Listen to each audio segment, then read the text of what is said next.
Spanish literacy is just like my Japanese literacy. It's not great. Ok, bueno, estamos en directo, ¿sí? En esta nueva emisión de MotorBox Radio, que he denominado las tertulias de MotorBox, porque estamos ya en directo para la primera emisión de este especial que estamos armando. Vamos a hacer esta presentación en español, pero después vamos a conversar en inglés, así que no te preocupes, hacer tus preguntas y nosotros me voy a encargar de traducirlas. Estamos con 4 horarios diferentes, porque la verdad que podemos juntar, como diría Mirta Legrand, una mesaza. Vamos a empezar con Alex García. ¿Cómo estás, Alex? Buenas tardes. Para mí, pero para vos ya son buenas noches. Sí, son buenas noches ya aquí en España. Justo pasado medianoche y bien, estamos bien. Como siempre, pendientes de todo lo que sucede en bastante limitado el motorsport a día de hoy. Pendientes de Japón, que tendremos mucho que hablar hoy. Y pendientes también por mi parte de lo que puede pasar por Dinamarca, que está poco claro, pero iremos viendo. Seguramente. Tenemos en línea también, y para mí es un gusto recibirlos a ambos. Primero con alguien que ustedes ya conocen y que ya hemos entrevistado en este canal. Hello, Geinou, or gents, if you want to. Thank you very much for joining us in this very special live show on Sunday night or evening. So we have another guest to have the presentation. How are you? I'm fine. Sunday night around the world. Yeah, I'm fine in the current situation, thankfully, and I hope it stays like that, and I hope everyone is fine as well. Thank you for having me. Okay, and it's an honor for me to get in the show to R.J. O'Connell, Mr. Super GT World from the United States of America. And so, how are you? All things considered, given the extraordinary circumstances we're in, doing very well this evening. Good evening and buenas noches to everyone. I'm in for a good time. Surprisingly, have not been swept away by a tornado that's supposed to be rolling around through here, which almost put my role on this show in jeopardy just before we got started. It's going to be a great time, y'all. Okay, thank you very much for joining us in this very special broadcast, live show, as you want to call. The first question is for you, RJ, as also you're a contributor on Daily Sports Car. What is your view about these as you said, very special circumstances when Super GT had scheduled to race today in Okayama, but we didn't see because the COVID-19 spread. It's a good thing for Super GT trying to reschedule all the calendar to July and to the end of the year, or maybe in January. That is, it's very fascinating because on the morning of the 27th of March, the plan was for Super GT to have a second 2-day test with most of the teams present. Come to find out that because there was a shelter-in-place instituted for the prefecture that Fuji Speedway was in, that test was called off just the morning before, just as everybody was getting loaded in. In fact, Toyota's factory GT500 teams, all they did was film, take a few photos, and then leave. But as of right now, we do have a revised schedule. It's going to consist of Okayama, the opening round, moving to July 12th. The Fuji round, the lone Fuji round, will take place on August 9th. The rounds at Sportsland Sugo, Autopolis, and Twin Ring Motegi will all take place as scheduled. And now it's trying to find pieces to try to find a good place to fit Suzuka, Buring Ram, and Sepang in Malaysia. Okay, Geinou, gents, what's your view about the question I made to RJ? Such a shame we don't have the first race of the year in Okayama, but what's your opinion about the new schedule for July and beyond?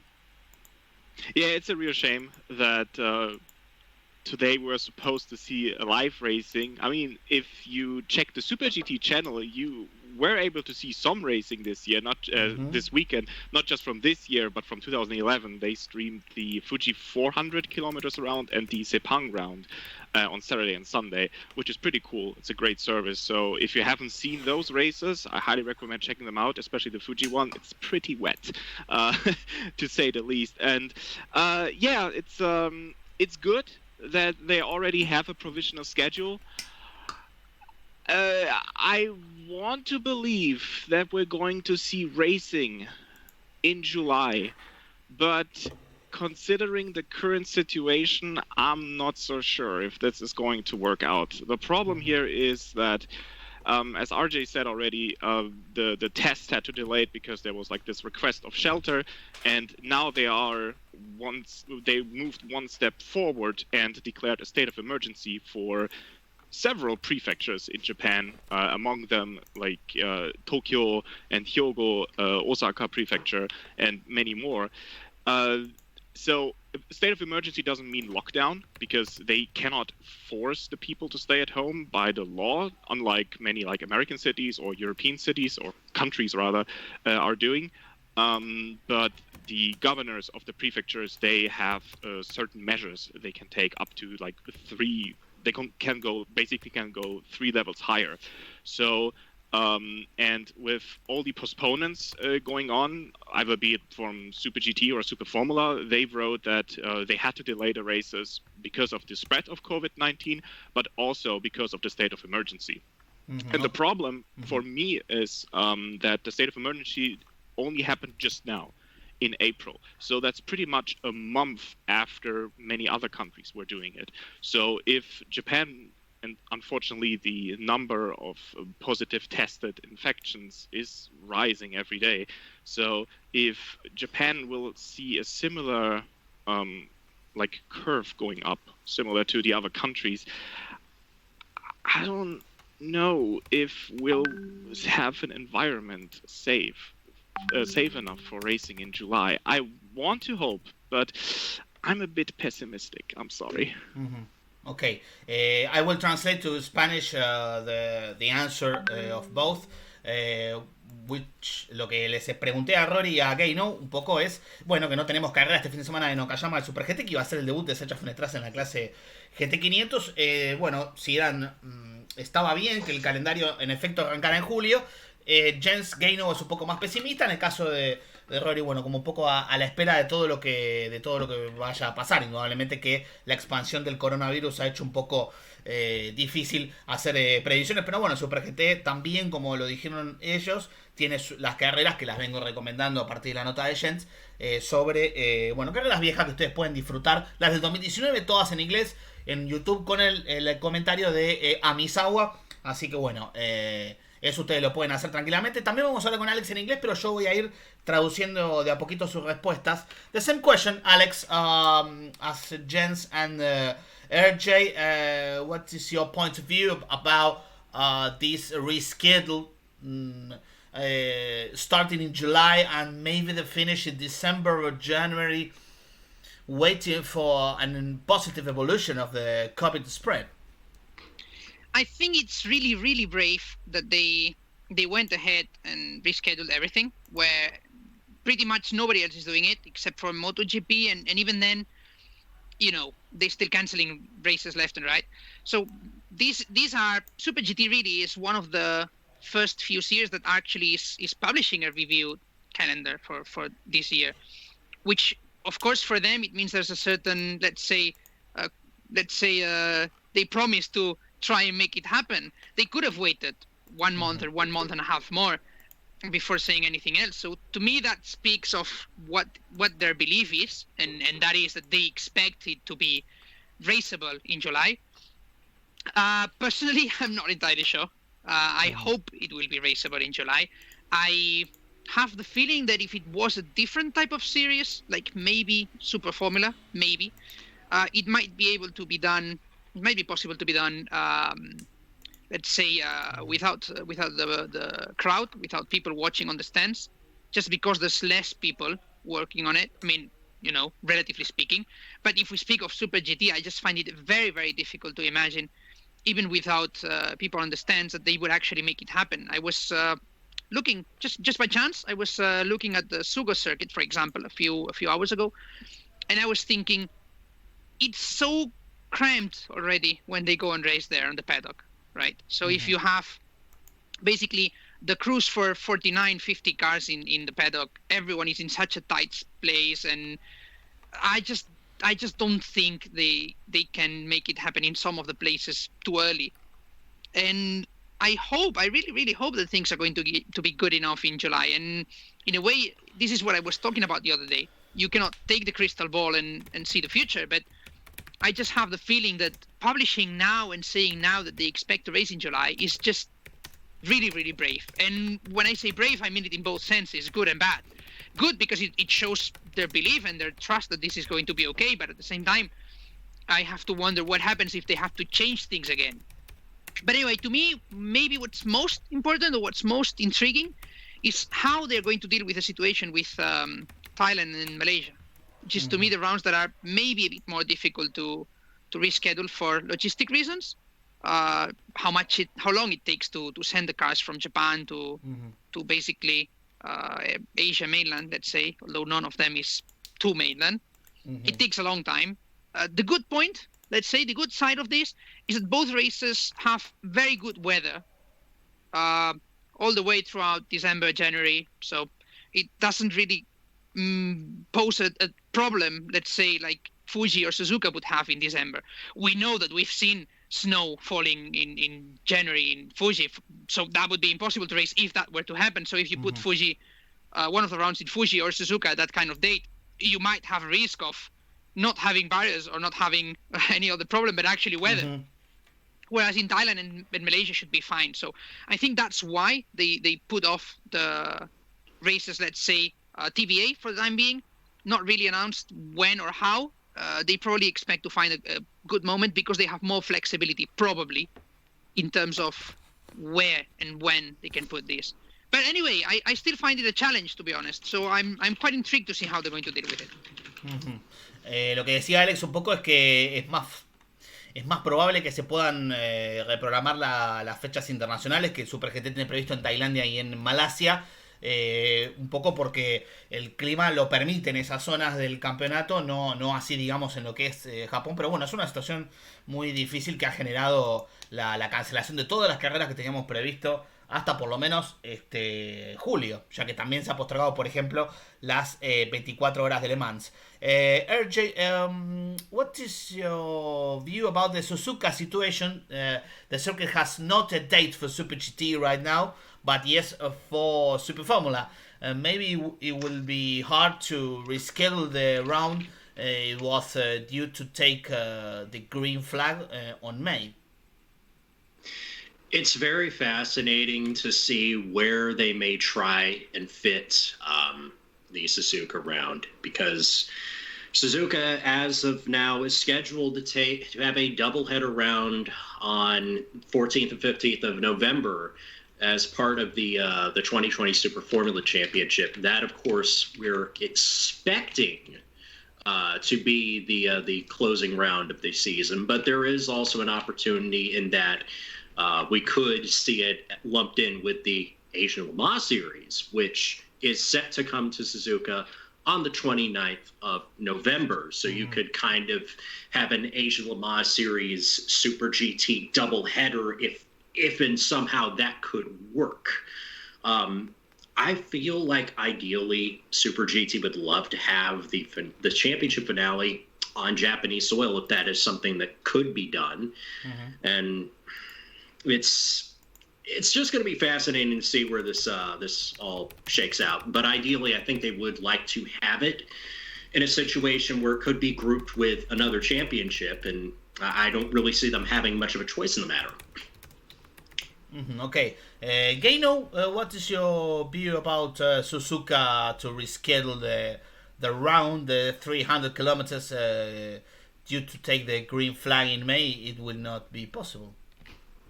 RJ made a good comment here with the possibly teaming up with the Asia Le Mans series, because I was thinking about where they could schedule Suzuka a couple of days ago, and I didn't even had the idea that they could team up with Asia Le Mans series. They were on good terms a couple of years ago. I don't know if there still are. I mean, the Super GT teams, I think they're still allowed to participate in an Asia Le Mans series, and let's remember they had the GT300 class participate at the Fuji route a couple of years ago, and they were even eligible to score Super GT points. The teams weren't big fans of that because it was additional costs and everything, and basically an additional round for them, but they were on good terms. Now, if they would do it in November, the only chance is to team up with someone else because Suzuka is booked. The only free weekend, I think, is the one where Super GT would be at Motegi, and every other weekend is Super Formula, Super Taikyu, who had to delay their opening round and will put it into mid-November, and then Asia Le Mans series. So, but if you do Suzuka in November, you cannot race in Thailand in December because it takes about a month to ship the cars to Thailand, and I personally believe or think rather that they will try to squeeze Suzuka in there somewhere before November. I don't know if that's possible, but I kind of feel like they might want to try that.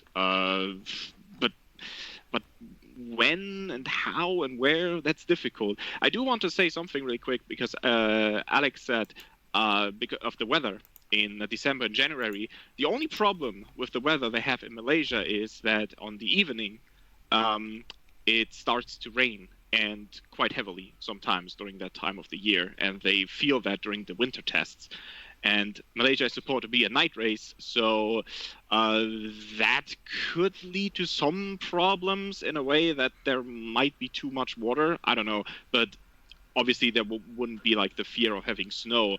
But I mean, if you want to race in December or January in Thailand and Malaysia,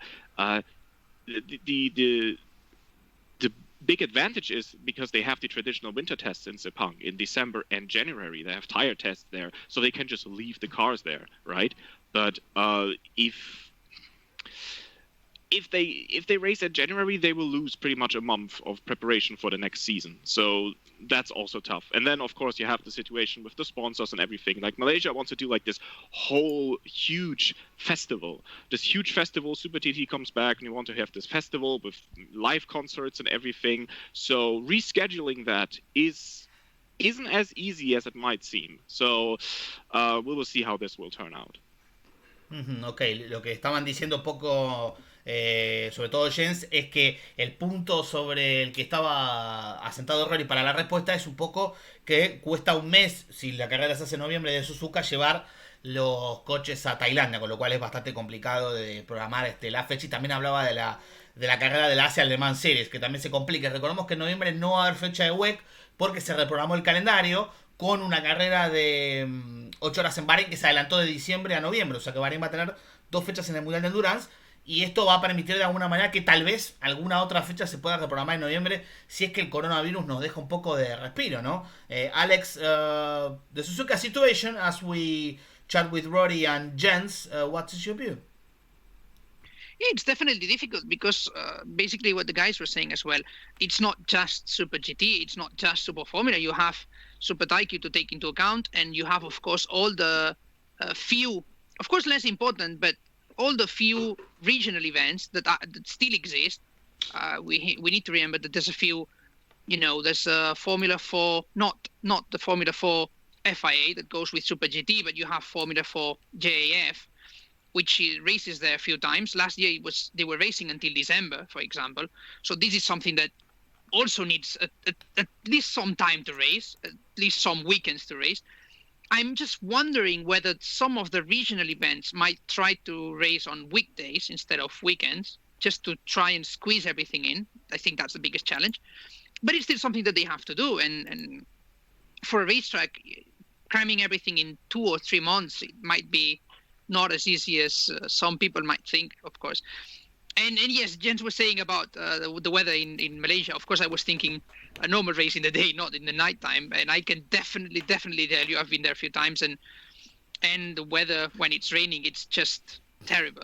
I've been there in September and October, and when it rains after 6-7 p.m., it just gets, I think, too difficult to run. It's not every day that rains, but whenever it does, it's just unmanageable. So definitely a thing to keep in mind. And yeah, even if I say this, it sounds very frivolous, but I look forward to seeing how they deal with this situation, because it's definitely not easy. And yeah, it would be nice if they can put everything. I very much doubt that they are going to keep the 8 rounds of Super GT and 7 rounds of Super Formula. I wish they could, but I just don't see it happening. I think there's going to be too many things happening, and not all the drivers are going to be able to go everywhere. And we know the way they operate in Japan. And if they need to cancel one round because 2 of them were going to happen on 2 close weekends, and it was going to be impossible for some of the drivers, they might just choose not to do it, because it puts international drivers in a difficult position. We know they've changed dates in the past just for 1 or 2 drivers in Super Formula, for example, compared to when they were having some overlaps with World Endurance. So even though I would wish to see all the races that we were supposed to have, I just don't see it happening. Not all of them. Most of them, hopefully, but I don't think all of them is possible. And again, another thing, I would like to know, maybe RJ or Jens know better than I do. I would like to know exactly what the contracts are with Thailand, and especially with Malaysia. But depending on that, it might be possible that they might prioritize their local races in Japan rather than the ones outside, if it's logistically too challenging. Oh, that's the $1 million question, isn't it? No question about it. I feel the unfortunate thing is about Shanghai International Circuit is they've been on a precarious situation of rolling 1-year contracts for what seems like a little while, where we're just kind of waiting for them for a development to turn. Because the reality is, as good as the racing has been, as great a facility as it is, unfortunately, Shanghai International Circuit and Buriram is just not drawing the crowds like they did their first couple of years. That's not. I don't know if that's necessarily. That's not a referendum on the circuit, the series, what have you. But Thailand will kind of prioritize its international events, World Superbike, MotoGP, over Super GT if they can only go to one race a year. Malaysia is going to be a bit more difficult because that contract's fresh. They haven't technically hosted a race. If they try and back out of having a race, we could have serious problems. Maybe less so if they just decided not to hold a round in Thailand. I'm with you. I would love to see them try and have all the races, because Super Formula has been victim to events being called off many times in recent years. Super GT is no different. We're looking at, for the Japanese side of things, really the biggest impact since the double whammy of the 2008 economic collapse and the 2011 earthquake and tsunami of Tohoku. It's that big, and the ramifications could be even longer lasting, I fear. Mm-hmm. Thailand is, as RJ said, they will prioritize the international events and mainly MotoGP. Mm-hmm. Right now, they have MotoGP scheduled for, I think, October or November. Yes. October. It was originally scheduled for March. Yes. I don't know. Obviously, we don't know the MotoGP 2021 calendar, but if the Dorma wants to do their Thailand round in March next year as well, then having a race in Buriram in December or January could actually be a problem, because they want to prepare for the MotoGP event. This is a huge logistical challenge for everyone involved, and having another huge series like Super GT coming could be a problem. And yes, it's true, the numbers unfortunately were on a decline. If I remember correctly, they have like they made a 1-year extension. The 1-year extension is this season. Yeah, this season, and it's tough to say what happens if the race cannot happen. Will they like postpone it to like next year, the contract, or was that it? It's tough to say. And with Malaysia, it's a multi-year contract, as far as I know, 3 years. And let's not forget the promoter of the event is Haro Sports Entertainment, and Haro Sports is also the distributor of the international broadcast rights. So they are pretty close with the GTA, and obviously they will work together to make this happen if it is possible. So I think if Malaysia cannot happen, I do hope it's going to happen, but in case it cannot happen this year, or like in January or early next year, then I'm pretty confident that we're going to see the Malaysia round in 2021 for the 2021 season, I should say. I'm pretty confident, but for Thailand, yeah, that's tough to say. Yeah, it's really tough to say. Estábamos hablando un poquito, se engancharon la respuesta de Alex con Rory y con Geinou. Un buen punto de los dos es que, bueno, MotoGP tiene su carrera en Tailandia prevista para octubre y el circuito de Buriram seguramente va a preferir preparar todo para lo que va a ser eventualmente la ronda de MotoGP ahí, aunque si bien se reprogramó, la realidad es que no sabemos qué va a pasar con el calendario si es que la situación mundial por el coronavirus se mantiene como hasta ahora, y lo propio también con respecto al circuito de Suzuka. También obviamente que está metida la carrera de la Asian Le Mans que mencionábamos antes, y lo propio también la situación interna de si se puede viajar o no, cuánto tiempo va a demandar, ¿no? Que es un poco lo que decía Jens, van a necesitar al menos un mes para que los coches vayan de Japón hacia Tailandia o Malasia, según prefieran. También Rory decía sobre cómo va a estar la situación económica después que termine la situación con el COVID-19, porque, bueno, como pasó en 2008 con la crisis económica a nivel mundial, el tema de la caída de los bancos en todo el mundo y demás, que eso provocó indudablemente una crisis muy fuerte en todas las categorías del mundo motor, y se vio con algunas reducciones de parque y demás, y lo mismo en 2011 con el terrible terremoto y tsunami que sufrió Japón. A pesar de eso, la temporada se pudo disputar, pero bueno, con ciertas disrupciones. Rob Lomas say on the chat, hi Esteban, just had to swap computers quickly. Thank you very much for joining us. As also in Spanish, I will translate. Jorge Magistris, the best guy who knows Sacha Fenestraz from 4 years ago, say on the chat, Sacha comentó que por ley Japón no puede prohibir salir a sus casas, pero que se cuidan a la gente. Si habrá posibilidad de que arranque el automovilismo a partir de junio o julio. Esto ya lo veníamos discutiendo, que era un poco que sí, que hay una posibilidad de que arranque en junio o julio, pero bueno, dependerá del avance del COVID-19. Ahora voy a traducir la pregunta. Guys, Jorge Magistri said on your YouTube chat, Sacha told that in Japan, by a law, they can't prohibit the people to stay at home, but they recommend it to get out of the house the less as possible. Is that true? Yeah, that's true. They cannot force you by law to stay at home. They can request you to stay at home, and they cannot fine you. Like, they cannot punish you with a financial fine or with prison.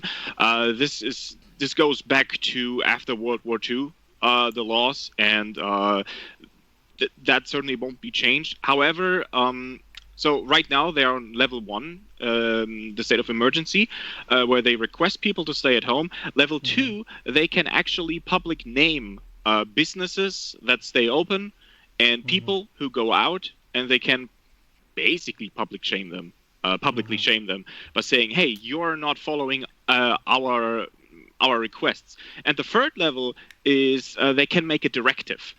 But what that really means, I don't know. I would have to be a Japanese attorney to completely understand that. But because even the people in Japan are a bit, we certainly don't know. But the state of emergency gives the authorities like a lot of power. Like if they need to make room for hospital beds or something, they can even by force go to landlords and say, hey, we need your land for hospital beds, and you have to give it to us. And if they are declined, they can even take it by force. The same with supplies, medical supplies, food, beverages, and everything. They can demand it to be sold to the government to help out people in need. The current problem is, in at least still this week or last week, depending on where you are in the world right now, only 30% of the office workers in Tokyo stayed at home or worked from home. Everyone else went to the office. So the trains were still packed. Izakaya bars, they still stayed open. Some businesses closed, like Starbucks decided to close all their stores. That didn't change, or that didn't I should say that didn't make the people not go to Starbucks, because they now were able to get the final frappuccino. So they stood in line there, even though you're not supposed to stand next to each other. So that is a problem, and the authorities need to make it clear, and with the measurements they have, to make the people stay at home. Sí, lo que decía Jens es un poco respondiendo a la pregunta de Jorge. Sí, que en efecto, digamos, están en la etapa 1 del estado de alerta, que bueno, les recomiendan a la gente no salir a la casa, pero que ya en el nivel número 2, digamos, en un nivel un poco más serio, ahí es donde sí, en efecto, empiezan a decir, bueno, estos negocios pueden abrir y estos no, y que solamente el 30% de los oficinistas en Tokio, que son millones, en Japón, obviamente se quedaron en su casa, con lo cual sigue habiendo un poquito de gente que va a trabajar y después vuelve, pero bueno, veremos cómo está la evolución de los casos. Rob Lomas said on your YouTube channel, in the chat, the WTCR finale was in Sepang last season, yes, and the weather was pretty sketchy from memory. I think the Sepang 12 hours used to get stopped seemingly every year due to weather as well. Can you tell us about that, Rory, Jens, or Alex? I can recall, because I believe it was that same WTCR finale weekend that I know it was one race in Sepang very recently. I can't recall if it was that or if it was the Asian Le Mans Series route at Sepang, where some of the camera crew, where the television feed got knocked out and some of the camera crew were at risk from being hit by thunderstorms. Yeah, that was Asian Le Mans. Oh, yeah. Yeah, that was Asian Le Mans. It was one of those. I'm like, wow. Oh, yeah. So you definitely don't want that to have happen again. Ideally not. But you never know. If needs must, I suppose. Ugh. It's quite difficult to know if Sepang could have an event this year, at the end of the year. It will depend on the COVID spread, I think.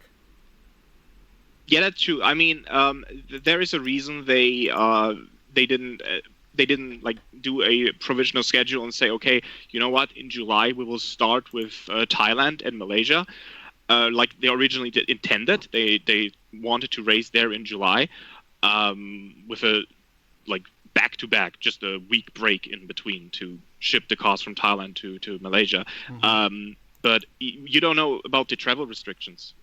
That just like the spread of the virus, you cannot predict how the travel restrictions will look like. Like, for example, right now, all of us couldn't travel to Japan, for example, because they don't let anyone in. I think they had they banned 72 countries, perhaps even more by now. So, and the same with Malaysia and Thailand. They only let like citizens of their respective nations inside the country. So if there are travel restrictions, and for example travel restrictions for Japanese citizens still in December and January, for example, that would also be a problem. And you cannot do a provisional schedule without having a confirmation that the travel restrictions are lifted. For example, they cannot be like in October, be like, okay, in December we will be in Sepang, But Malaysia, the Malaysian government has still travel restrictions for Japanese citizens because you have to plan ahead. Because what if it's race week and nobody can travel to the country? So that's a problem. Bueno, lo que dice lo que dijo Jens, y también un poco sumando a la respuesta de Rory, es que sí, obviamente el clima puede ser un factor y es clave esto que intentemos comprender el tiempo, que esto normalmente nosotros no lo pensamos. Sí, hay un mes entre una carrera y otra, bueno, esperamos o tenemos otra carrera. Pero con esto del coronavirus tenemos que empezar a meternos un poquito más en la minucia, como decía un poco Jens, sobre el traslado de los equipos de un lugar a otro. En este caso sería de Tailandia a Sepang o al revés. Evidentemente Sepang en diciembre, está previsto el WTCR este año. Evidentemente difícilmente se pueda disputar Sepang en ese mes, ¿no? Pero bueno, veremos cómo se desarrolla este año, que ha empezado por lo menos deportivamente tan complicado. Pregunta Jorge Magistris, voy a traducir para todos. ¿Dónde Sacha, estamos hablando de Sacha Fenestraz, ¿no? ¿De dónde Sacha tiene más competencia de compañero de equipo, si en Super GT o en Super Fórmula? Guys, do you think that Sacha has most competence or most inter-team battle in Super GT or in Super Formula with Kenta Yamashita, and in Super Formula and in Super GT with the two men, the 37 car with Nick Cassidy and Ryo Hirakawa? What do you think for Sacha will be a tough year in that inter-team battle? That's always an interesting question. From what we saw in a lot of the winter and preseason tests, I do feel confident that Kondo Racing have a good program in place with Kenta and Sacha leading the way. I think when they really went all in on young drivers, starting when they first brought in Kenta and Nick together in 2017, I think that really helped turn their performance around. I feel that Sacha is ready-made to jump to this level for Super GT. I would like to think that it will be the same again for much of the preseason testing, because we know less and less, and now especially that we have one less test that we have had, we know a little bit less and less. We don't really know what any of these three manufacturers in GT500 bringing to the table necessarily. I think that Sacha will be well matched with Kenta at Kondo Racing and Super Formula, and I think that he and Yuki Sekiguchi will be well matched versus Ryo and Nick at Toms. Lo que dice un poco Rory es que sí, que Sacha puede dar pelea este año, que tiene una dura batalla en Super GT contra, en esa, digamos, si tuviéramos que decir una batalla adentro del equipo con Nick Cassidy y con Ryo Hirakawa, que están en el otro auto del equipo Toms, y que está muy bien acompañado por Yuji Sekiguchi. Y en tanto en la Super Fórmula con Kenta Yamashita, bueno, no vamos a poner en discusión la calidad de Kenta como piloto campeón de ya de la categoría del Super GT de GT500 el año pasado. Y bueno, Rory decía de las tres marcas que están compitiendo en el Super GT, recordamos a la gente: Nissan, Toyota y Honda. Alex, ¿cómo lo ves a esto? Contestanos en inglés, ¿cómo lo ves a esto de Sacha, ¿no? Que con este movimiento en Toyota y con dos equipos fuertes apuntando a bueno, evidentemente no sé si pelear los dos campeonatos, pero creo que tiene una buena arma para hacer los dos. Yeah, I think he should be capable of at least from his own side. He's ready to step up to GT500. He did a great job in F3, so we have to guess that he's ready for Super Formula as well. The testing has gone pretty well. I think if we did not have new cars in GT500, I would think that his chances would be more likely to be good in single-seaters, just from the performance we've seen from Kondo Racing in recent years and from the 36 car in GT500. But then what happens is we have new cars. So because we have new cars, I don't dare making big assumptions. As Rory said, we have very little testing in our hands to see who is good, who is not that good. I generally think Toyota have been very good whenever they've brought new cars. I'm speaking about the LC500 recently. They had a very, very good car with the Lexus. So I imagine that the new car is going to be at least competitive as the Auto 2, at least as competitive as Nissan and Honda. So the big question is, can the 36 crew be as competitive as the number 37 car? And that, of course, is the big question, because in recent years they have not. And it hasn't been for lack of good drivers, because they've clearly had good drivers. When you have a car with Yuji Sekiguchi and Kazuki Nakajima, you are not missing talent. And that's for sure. You have a very good endurance driver, and you have a hard charger like Yuji in the car. You definitely have good hands. But even then, the 36 has struggled a lot in the past couple of years. So I would say, in general, I would probably expect more from Sacha in Super Formula than in Super GT. But again, not so much because of his lack of talent or lack of speed, let's say, but because of the whole package. Mm-hmm. Let's say the machine is probably going to be competitive in both sides.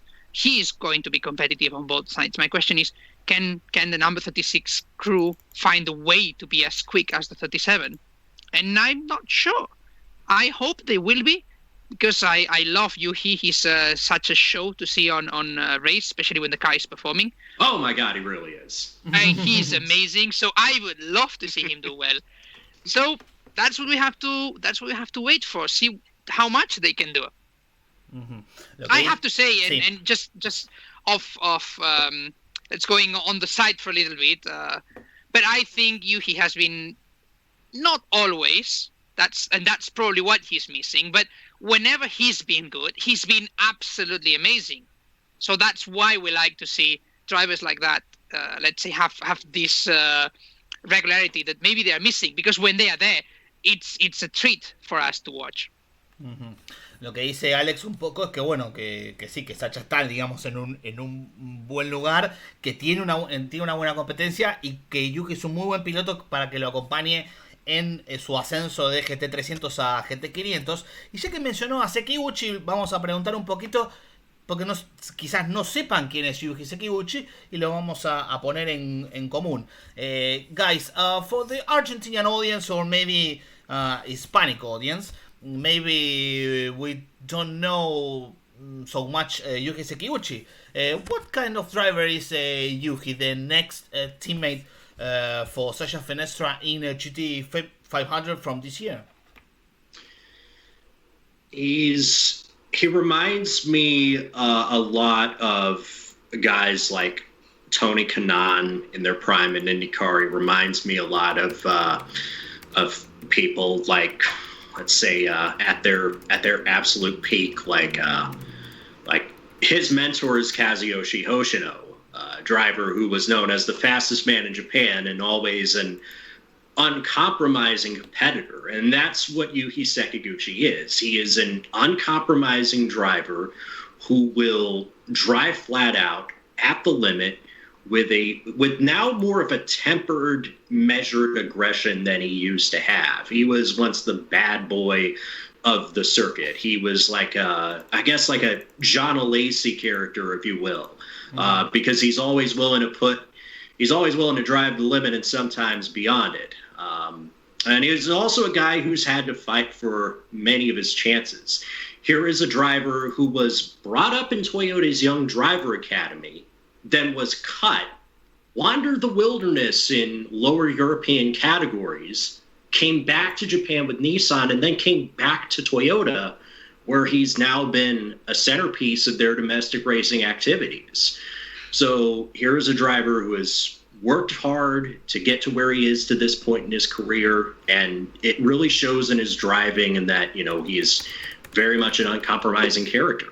I still think back to the 2016 Super Formula round at Sugo, where he was pulling out 1 second to 2 seconds a lap on the field on command, even after a safety car that should have put him right behind, that should have snookered him for the rest of the race, and he has a whole pit stop in hand by the time he has to come in and take his stop. And then I think back to the Automovilismo round this past year, where he comes back from from 17th on the grid to win the race. Mm-hmm. You know, that's the kind of driver that I would love to see in Formula One more often. Mm-hmm.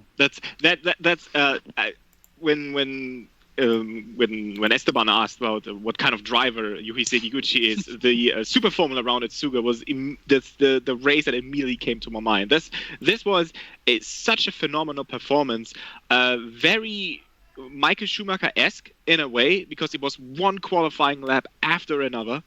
I think there was no person like in the press office, on Twitter, wherever, we were like, hey, I don't think he can win this race now because of the safety car, because he's like the only driver. I think there was another driver who didn't stop, but he was the only driver in the lead. He was the only one. He was the only one, right? I think there was one other who wanted to save fuel, and it didn't work out. But I'm not entirely sure. I don't quite remember it. But he was the one in lead, and the safety car should have ruined his race, but it didn't because of his performance. And after the race, his idol and his crew chief at the same time, Kazuyoshi Hoshino, came to the J Sports cameras, and he took the microphone, and he had the balls to say in front of Stoffel Vandoorne that not Vandoorne should have gotten the McLaren cockpit, but his guy Sekiguchi, because of this performance, he said he's wasting his talent, and he should have gotten the McLaren cockpit and go to Formula One. That was a statement, and in the year of Stoffel Vandoorne, no less. Yes, exactly, and sometimes and we have to remember how Stoffel was coming at that time. This was not after his, let's say, difficult thing in F1. It was right after he won in Formula 2 and how he won in Formula 2 or GP2 at the time. And so he was at the peak of the moment. Like, he was the man of the moment before F1. So this was like saying he's better than Charles Leclerc nowadays or something like this. Yeah, exactly. So that's how strong a statement it was from, let's say, one of the most influential race drivers in Japan. So exactly, and sometimes he goes a little bit over the limit, but hey, I cannot fault him, because when he sees a gap, he will take that gap, and he will put his car into that gap and try to overtake, and it's such a joy to watch him race.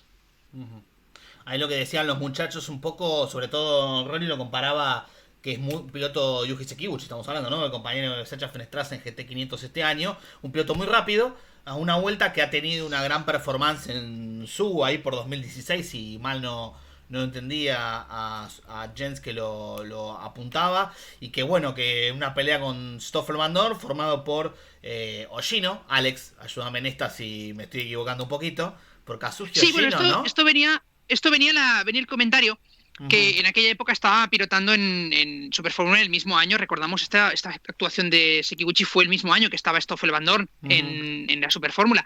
Y Kazuyoshi Hoshino, que es su jefe de equipo, su ídolo, su mentor actualmente en ese Team Impul en Super Fórmula, pues tuvo el valor de salir delante de las televisiones con el micrófono, tomó el micrófono de la televisión y dijo: este chico está desperdiciando su talento aquí, y este chico es el que se merece ese McLaren en la Fórmula 1. Claro, son palabras muy grandes para un piloto que se ha tenido que buscar la vida tanto. Como decía Rory, tuvo que ir desde Japón hasta Europa cuando perdió ese sitio en el equipo, en el programa de Toyota. Estamos hablando de hace muchísimos años, cuando estaba apoyado por Toyota, dejó de estarlo, pasó por Europa buscando una carrera deportiva y sin lograr nunca el apoyo suficiente para crecer, tuvo que volver a Japón. Pasó por Nissan, luego por Toyota. Y como decíamos, acabó en esa Super Fórmula, ¿no?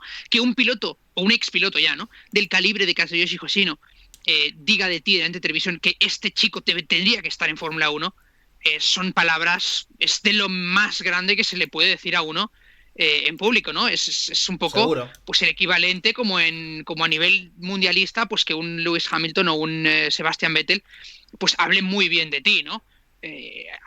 Probablemente a nadie le queda duda sobre el talento de Yuki Sekiguchi, que probablemente, bueno, pues como decíamos, un piloto que es un hard charger, que decimos, un piloto que siempre está empujando, siempre está atacando, que quizás eso le quita ese poquito de regularidad que otros pilotos pueden tener, pero es que nos gusta precisamente por eso.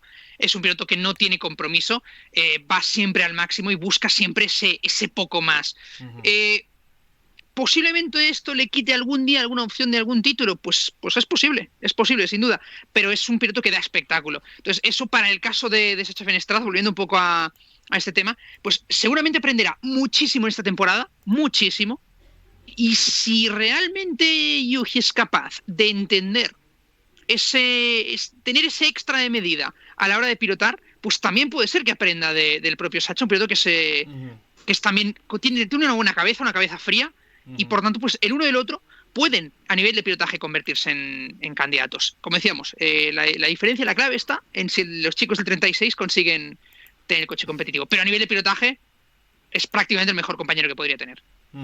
Es muy bueno lo que apunta Alex, sobre todo teniendo en cuenta que, bueno, para Sacha va a ser su primera experiencia en la clase mayor. Y hablando de la clase mayor, nos pregunta Fabián Gámez, lo vamos a trasladar en inglés a los muchachos. Hola MotorBox, los saluda a todos, en este caso por MotorBox sería yo solo, pero bueno, lo trasladamos de todas maneras, gracias a Fabián por escuchar esto. Pregunta en general, ¿cuál es el auto de GT500 favorito de cada marca? Vamos a trasladar la pregunta en inglés. Fabián on the chat ask for you guys, which is the car of the GT500 favorite car of each brand for Nissan, Toyota and Honda? I think could be an historic car, for example, the old Supra, for example. Which is your favorite car, the GT500 favorite car of all time for each brand, Honda, Nissan and Toyota? Growing up in the mid to late 90s, playing Gran Turismo on the PlayStation 1, just like everybody who may have gotten into Super GT of mine and Jen's and Alex's age, I've got to admit, I am biased towards the 4th gen Supra, the JCA 80, the one that raced from 1994 to 2006. For Nissan, there's something very aesthetically beautiful about the R34 Skyline that raced from 99 to 2003. From Honda, I'm very partial to the facelifted first generation NSX that raced from, I want to say that was 2002 to 2009. And then, of course, the racing interpretation of my all-time favorite car, the Mclaren F1 Gtr, the one that came to Japan for 1 year, 1996, with so many weight handicaps and restrictions that Team Go were ready to leave before the season was ended. They pretty much won pole for every race, fastest lap for every race, won 2/3 of the races, and then left. Oh, and then Privateer showed up and kept winning races and scoring podiums in later years, up until 2005 was the car's last appearance. Perfecto, lo que decía Rory es que sus autos favoritos son el Supra de Toyota, el que compitió desde la mitad de la década del 90 hasta comienzo de los 2000, el Skyline de Nissan, el histórico llamado también Godzilla, y el Honda NSX del comienzo del siglo, de este siglo, del 21, entre 2002 y 2009 aproximadamente. The same for you, Geinou. I know, and we know, that the old GT500 cars are your babies. Can you choose one? Maybe historic, as I introduced a level in the question of Fabian. Yeah. Well, from a historic point of view, of course, I also played Gran Turismo back in the day, and that's how I first saw the JGTC cars. And I can tell you which cars immediately gathered my attention, or attracted my attention, rather. The first one would have been the Nissan GTR, the R33 and the R34, especially the Pennzoil GTR, with... that won the championship in both 89 and 99, if I'm not wrong. 98 and 99. Yeah. 98 with Komas and Masami Kageyama. 99 with Komas, supported by Satoshi Motoyama and Anders Olofsson. See, that's what I love about RJ. Like you say a year, and he immediately gives you the statistics. Man, I love you. all at the cost of my social life. Though to be fair, during these extenuating circumstances, I think we're all playing on a level playing field at this point. Yeah, but this car attracted me on the Nissan side. Then on the Toyota side, it's obviously the Castrol Supra. That was a thing of beauty, and it sounded great, and it looked great. And on the Honda side, well, obviously the NSX, especially the Mugen NSX. I think that looked great. I do have to say, I have a soft spot for the HSV 010 GT that raced from 2010 till 2013. That was basically Honda didn't want to. It's like many stories why the NSX didn't made its debut in 2010, but basically they had to have a front engine car, and they came up with this new prototype. There was never a street version, even though they had to. But by the rules they would have had to make a street version at some point, but they didn't make one. But this car, it entered the championship in 2010, and it immediately won the championship. It was the only championship winning season for the car. They struggled in the seasons to come, but I think that car was great. It was from the looks of it looked like a prototype, obviously, but the sound of the engine, that was like just about to say that was nothing else. The HSV 010, it sounds completely different from anything else that came before it or since then. Exactly, it had like this old Formula One sound. That's how I would describe it. And when you watch onboard footage, or when you watch amateur videos trackside, and when that car goes by the camera, it has this amazing sound. I really, really, really want to hear it one day. I don't know, maybe by any luck I will be able to attend the Honda Festival, the Honda Fan Thanks Day, and they have this car running, or somewhere else. I don't know. I want to hear it just with my own ears one day, because such an incredible sound. Ahí hablaba Jen sobre el Honda. Le alcancé a entender una versión del 2010 que no llegó a ser muy ganadora, que le gustó mucho. Y nos falta Alex en su respuesta. Si querés, a Fabián, contestarle en español y después hago una pequeña traducción al inglés para todo lo que estén viendo, que no hablen alguno de los dos idiomas que estamos manejando en esta transmisión. Sí, bueno, puedo hacerlo yo mismo, no te preocupes.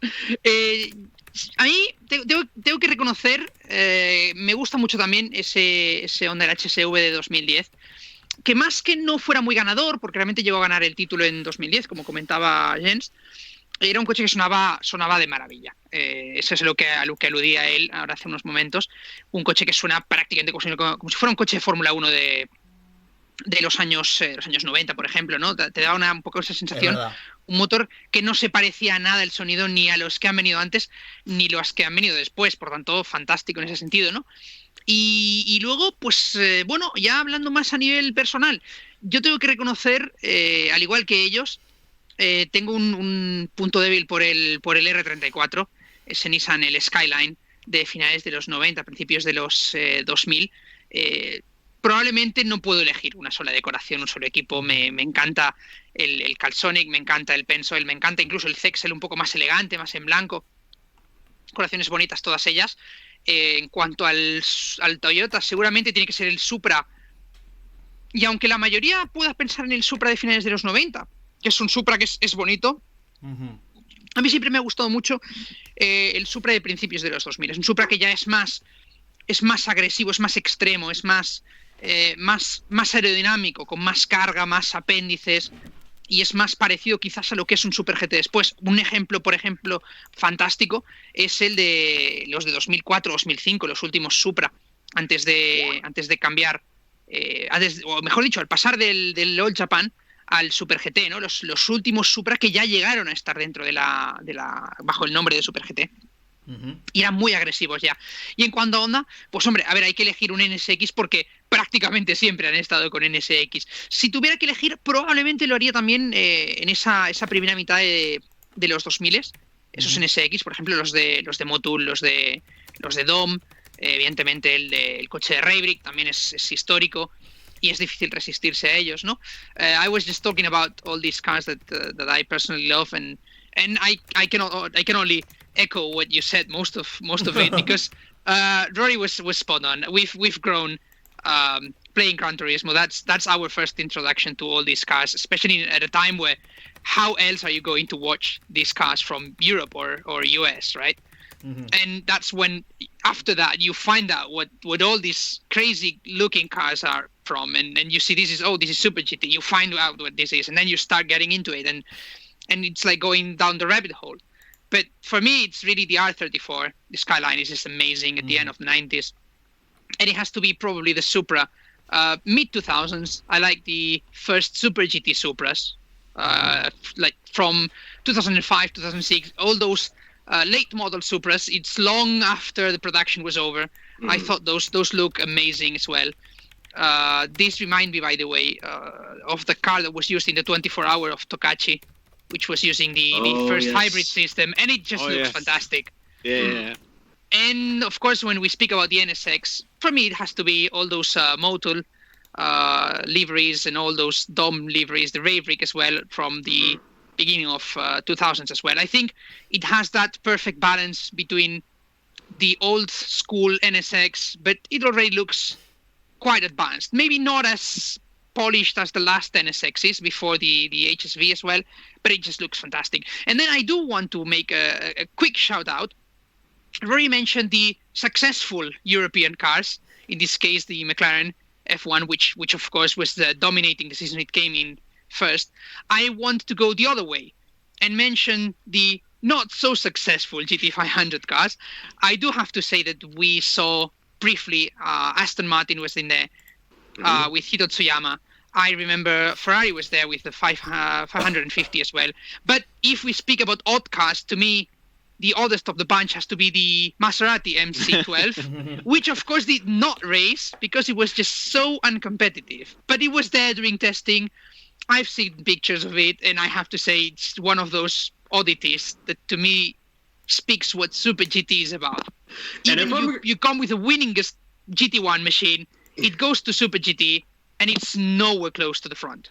And if we're talking oddities, how about the company HKS, who in 2002 decided we're going to enter GT500, but we're not going to enter it with a Toyota. We're not going to enter it with a Honda or a Nissan. We're going to enter it with a Mercedes-Benz. Oh, you're going to purchase a Mercedes-Benz CLK from the DTM? No, we're just going to build our very own Mercedes-Benz CLK car to GT500 regulations. And of course, it did not fare all that well. Some races it struggled to make the field, let alone finish the race. But it was still one of those very unique and interesting one-offs from a bygone age that some people still miss to this day. I have to say I do miss these odd cars. I mean, if this is the, let's say, Super GT era, the modern era, which is very professionalized, but I look back in the olden days, back in the first days, and I remember the time where the F40, the Ferrari, was of course there with Team Tyson, and it just looked amazing, it sounded amazing, and it was just great to have around. Many people will not know that when the All Japan started in GT, we had still Group C Porsche 962, which of course was not on all the races, and even in those it was racing, it did not win everything, not because it wasn't the fastest, which it was, but because the reliability was still a bit of an issue sometimes at that time. And if we go about those times, personal favorite of mine, just Team Rosso, I think it was, just came once and decided that it would be a great idea to race against all these guys. Let's remember this, a Group C car. So they thought it was a great idea to come with a Lancia 037 from the WRC. And if you see videos of it, which there are on the internet, you'll be amazed because it basically has the same Martini livery, which it used on the WRC. It just came to Fuji. And of course, it was the slowest thing you can imagine compared to the circuit machines. But it was amazing because it was there. And it made the field, and it was racing there. And of course, it was a mobile chicane. But that didn't really matter that much. It was there. And to me, that's amazing. Contrary to popular belief, this was not the similar Lancia Monte Carlo Beta. No, this was a WRC spec Lancia 037 that hadn't raced in that category in about 10 years, being brought back in the class that would become GT500, because that was the Wild West of the first two official seasons of the All Japan GT Championship, to say nothing of the 93 season, which, according to the official record books, did not count. Yeah, they count the '94 season as the first season, and that's why when I actually tweeted about the 1995 replay they showed on the YouTube channel, and in 1995 they had Suzuka for the first time for the JGTC, but in the 1993 season they took part in the Suzuka 1000 kilometers, and I think they had like the JGTC cars there, and it counted for the JGTC race. But officially, Suzuka made its debut in 1995. But yeah, those years were quite fascinating, and I kind of miss them, because that's something we won't be getting anymore in GT500. We won't see those exotic cars, those oddities, I don't know, like do-it-yourself kind of like cars.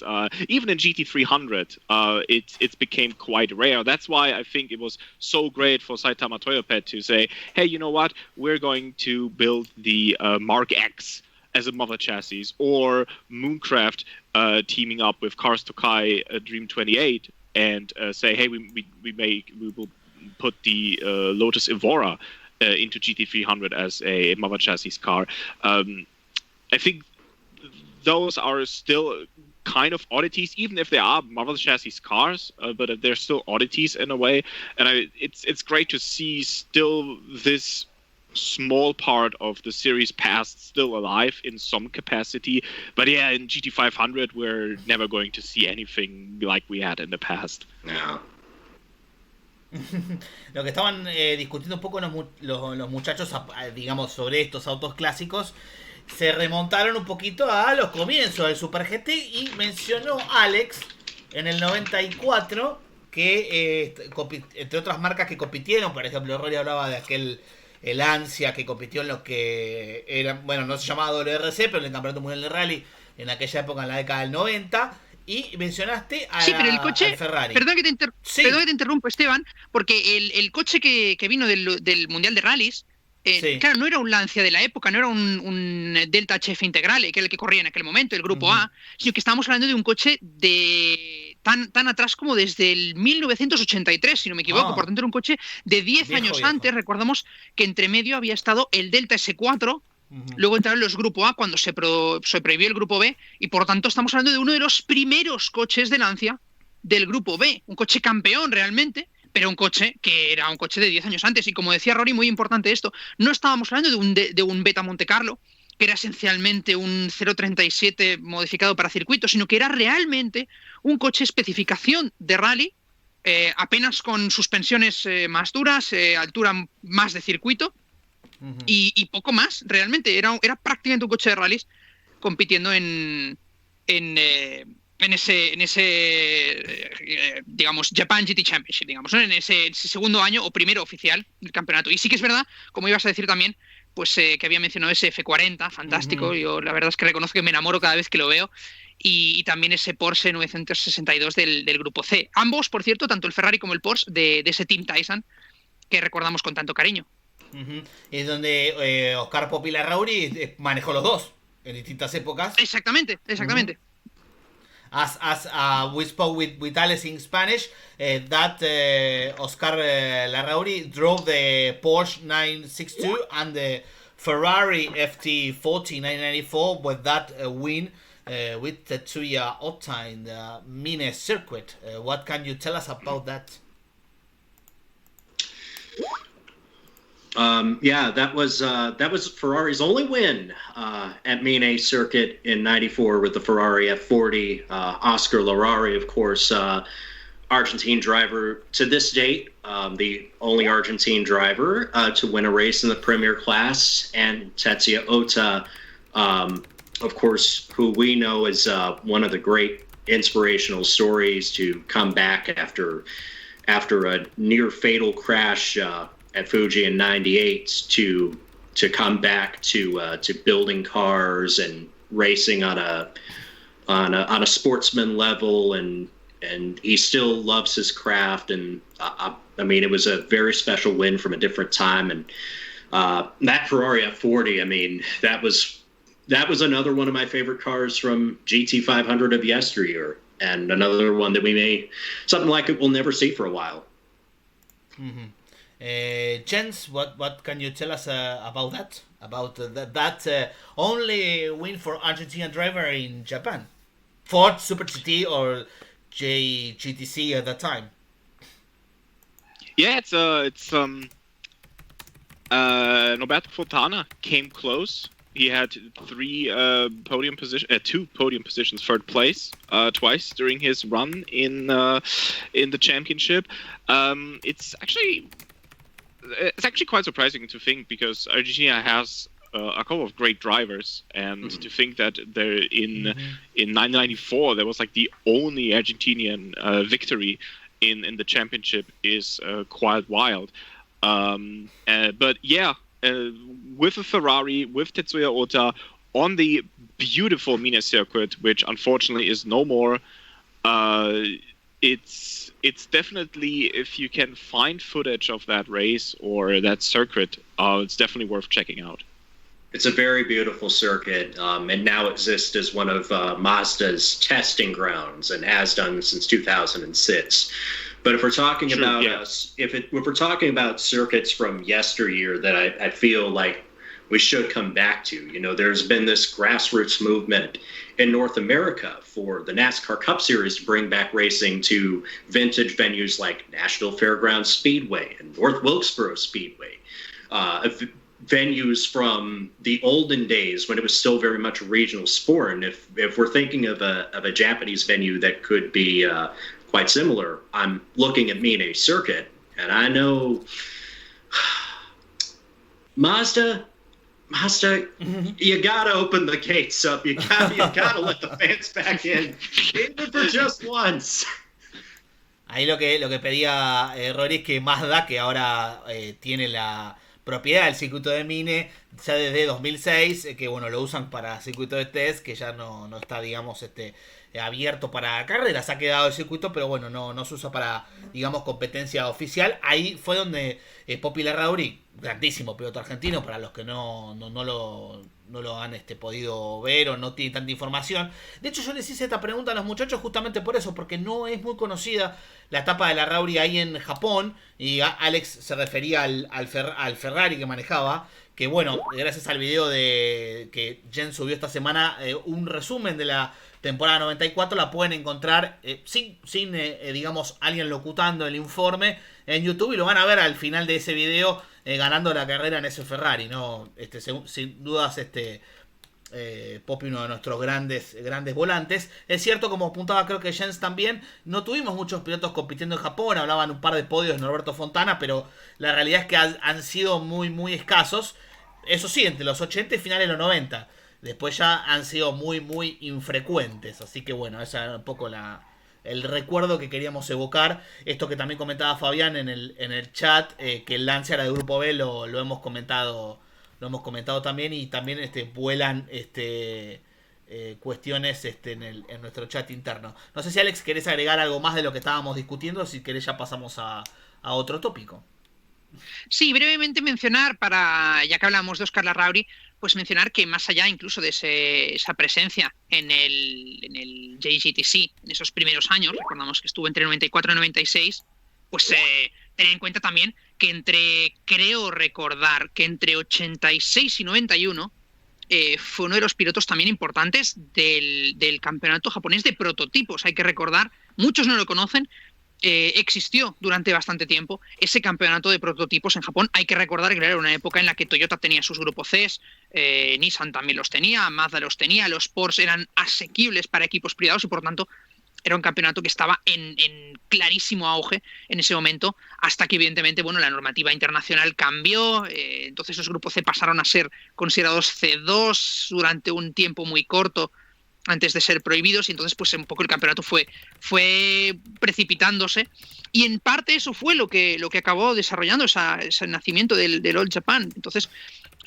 Óscar Arrauri, cuando corrió en ese All Japan GT, realmente ya llevaba muchos años compitiendo por Japón y por tanto ya sabía cómo funcionaba todo este montaje, ¿no? Me acuerdo, por ejemplo, uno de los coches que llevó era ese Porsche del equipo de Leyton House, con ese color turquesa tan sí, particular, tan recordado, y que además a mí me parece tan bonito, ¿no? Por tanto, bueno, es un tema que probablemente se podría o debería abrir otro día, ese del campeonato de prototipos japonés, porque realmente se trataba de un campeonato espectacular. Añado, por cierto, a título ya personal, sí, que alguno de los mecánicos con los que trabajamos en Noda Racing estuvo en esa época en el japonés de prototipos, y por tanto, bueno, pues es una cosa que me toca un poquito más de cerca, y no os negaré que de vez en cuando le pregunto al chico, digo, a ver, ¿cómo era eso de trabajar en uno de los Mazda con motor rotativo, ¿no? Algo que suele pensarlo, se me mueve algo dentro con ese sonido también de los 767, de los 787B, etcétera, etcétera, ¿no? El 962C le decimos a la gente, el Porsche, que lo pueden googlear en Google Imágenes, el 962C del año 87. Poppy manejó un auto parecido, con que se subió al podio en las 24 horas de Le Mans de 1986, y que fue el último argentino a subir al podio, hasta que lo hizo Pechito López el año pasado, después de los últimos años, con Toyota precisamente también. Que lo hizo Óscar, por cierto, con un compatriota mío, con Jesús Pareja. Exacto, sí. Con quien tuve la oportunidad de charlar hace un par de años al respecto de su carrera en Sport, y que tenía grandes recuerdos de ese tiempo con Óscar, con quien tuvo buena relación, y con quien seguro que fue mucho más fácil trabajar juntos por eso del idioma, ¿no? Eso de los dos pilotos que hablaban español en medio de un mundo de gente hablando inglés.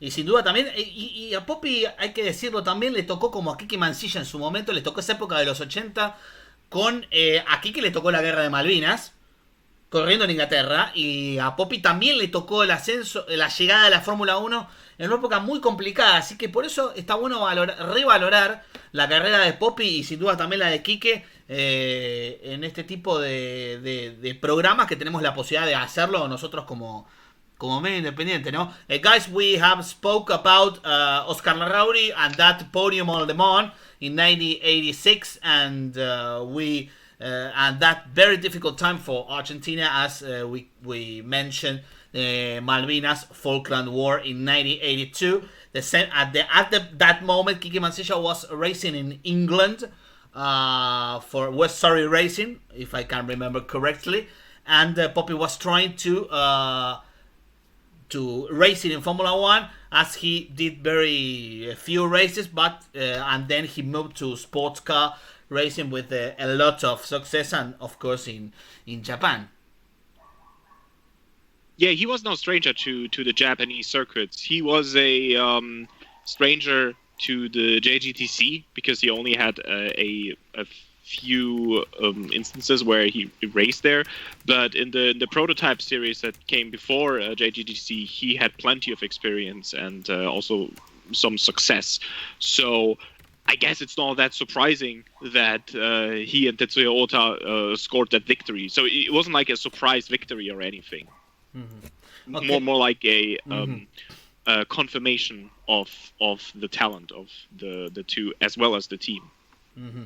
Bueno, lo que decía Jens, un poco recordando esa combinación, dos muy buenos pilotos y un muy buen equipo también con aquel Ferrari. Como decía antes Rory, la única victoria de Ferrari en la clase mayor del Super GT, y con ese auto, el FT40, y precisamente con Óscar Larrauri arriba de ese coche. Así que para nosotros, sin duda, un dato a mencionar. Y bueno, también Fontana tuvo en su momento participación dentro del Tom's Racing. Another question from Fabian. This is, I think, is more difficult.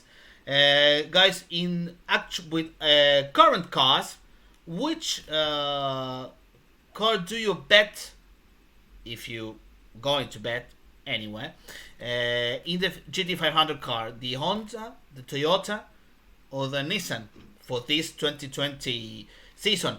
Recordamos a la gente y a Fabián que cambiaron los autos para este año, principalmente Lexus, que se fue y le dio paso a Toyota nuevamente. Which is your the car for that championship in GT500 this year? Yes. Yes is my answer. Too early to tell. At testing, all manufacturers carried out different programs. There were mixed conditions. We don't really have a read on things. And even if you go back to recent years, when Honda and Nissan were maybe trying to set headline times right out of the box, I think back to last year where this was the case. And in the end, it was Lexus winning 6 out of 8 races. So it's too early to say. I wish I could have a confident pick in any one manufacturer, but hey, I like it this way. I like that you can't really predict the running order in preseason or going up to the end of the year before. Yeah, I think that's one of the beauties of Super GT, that you cannot read the testing times and be like, oh, these are the main favorites and they will definitely win the championship. There are so many factors that play into it. For example, last year we had the Calsonic GTR. I don't want to say dominating because there's nothing to win. There's no competition in testing. But for a lack of a better word, they were dominating testing. They were dominating the private tests, the official tests. And they put their stamp on the field. And then the season happened. And then many things happened for Impul. And many things went south. And even in the beginning, when the car was still trouble-free for the first 2 races, they still struggled and they had problems they didn't expect during testing, and they couldn't continue or take the momentum they had from testing into the season. And as RJ said, it's I like it this way too. I'm not a huge fan of reading too much into testing times. I like to surprise myself with how things turn out.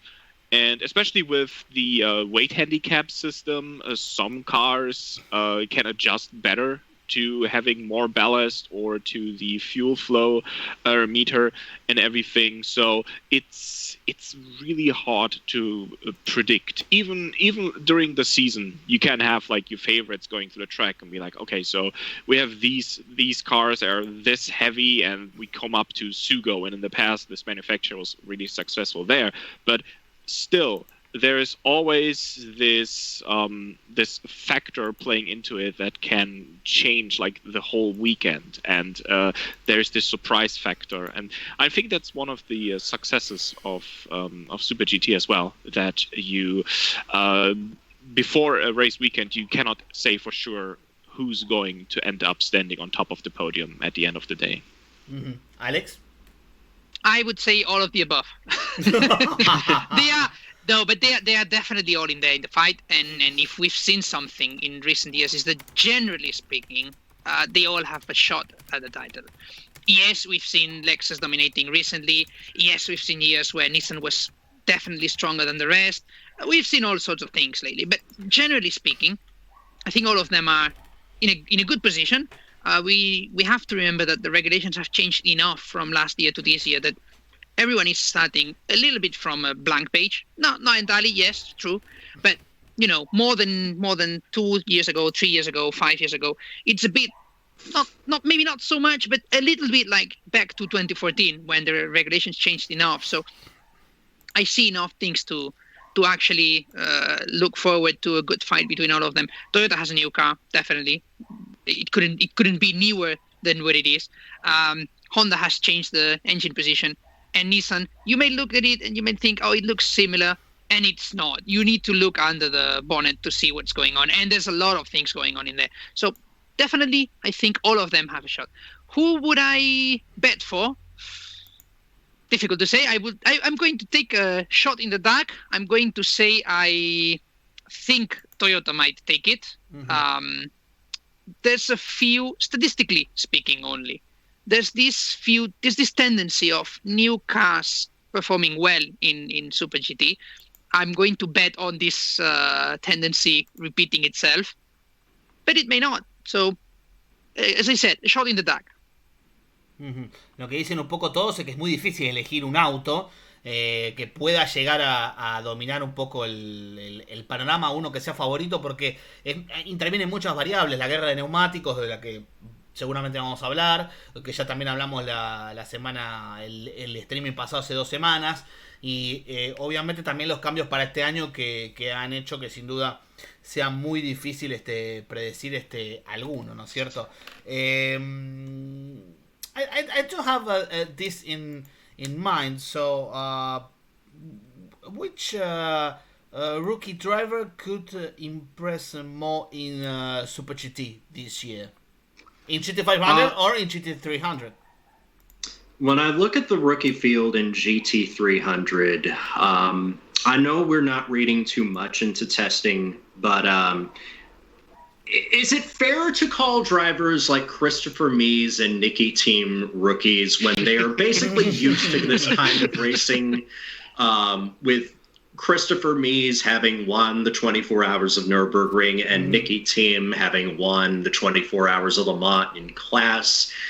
But of course, Super GT is not like WEC or GT World Challenge. But those two drivers, I feel, are very primed for success. When you look at Mies, he's in a team that has had a massive overhaul at an Audi team Hitsutsuyama, now with the backing of Team Le Mans after their unceremonious divorce from Toyota Motor Corporation, let's just say.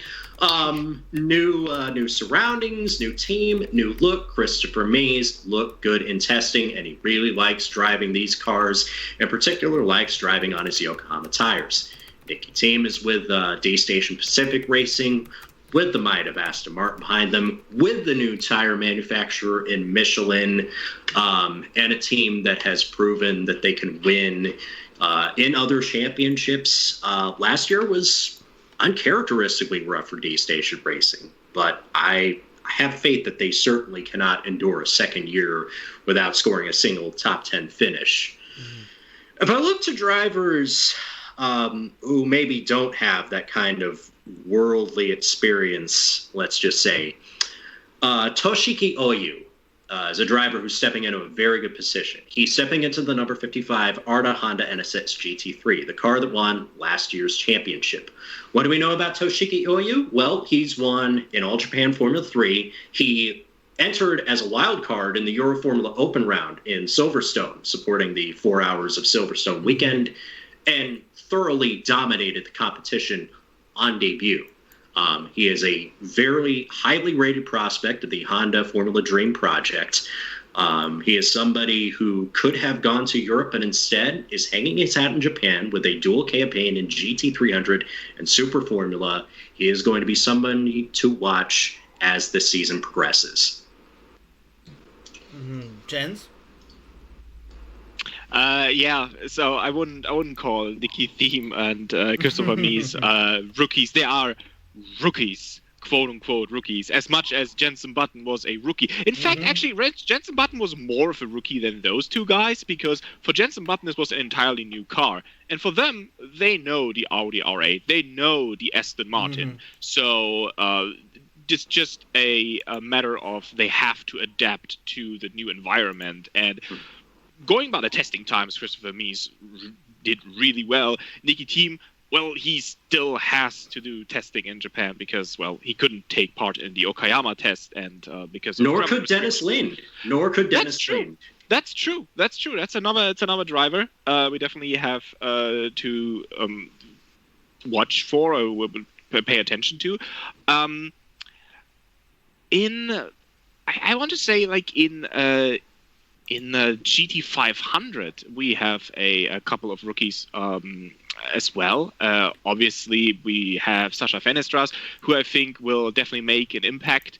But we also have guys like Ukyo Sasahara, who will team up with Hideki Muto in the Mugen Red Bull sponsored car.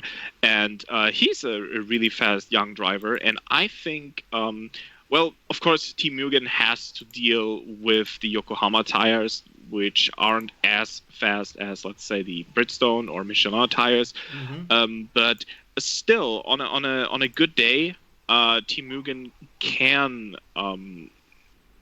can get the results in. And I think, especially with Hideki Muto as his mentor in a way, he can have an impact in GT500.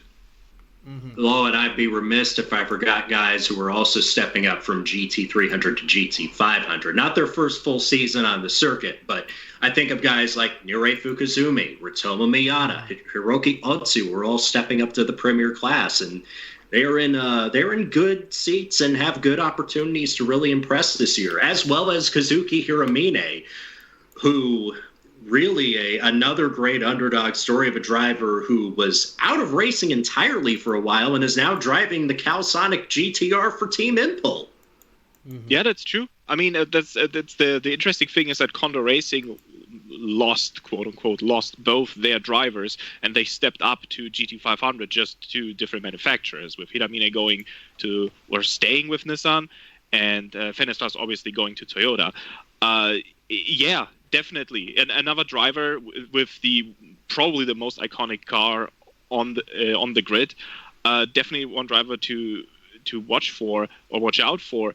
And I think Honda really changed the roster and is using their young talent. And I'm very curious to find out how all of this will play out, especially like, for example, for Naoki Yamamoto in the Raybrick car. Obviously, Jenson Button is not driving in Super GT anymore, and he has now Tadasuke Makino as a teammate. And during the announcement at the Tokyo Auto Saloon back in January, he said that for him it's definitely a different situation, because now he has like a younger teammate and he can be like his senpai in a way, and kind of like his own son in a way. And I'm really curious to see the chemistry between the two. I think both of them, obviously they are not rookies, but I'm very, very, very curious to see how both will turn out as teammates this season. Lo que discutían Rory y Jens acerca de quién puede ser el rookie. Bueno, que es un poco complicado llamar rookie a Christopher Mies y a Nicky Tim, teniendo en cuenta que ya tienen experiencia sobre GT3. Pero bueno, que Toshiki Uyu puede ser una de las sorpresas de este año, que bueno, lo han ascendido a GT500. No así, por ejemplo, a Ritomo Miyata, que se quedó en GT300, pero tuvo una muy buena aparición el año pasado y ganando la carrera esa de Autopolis, que fue absolutamente desquiciada por el clima, por lo que pasó en boxes y todo lo demás, ¿no? No sé si Alex coincidirá en la apreciación.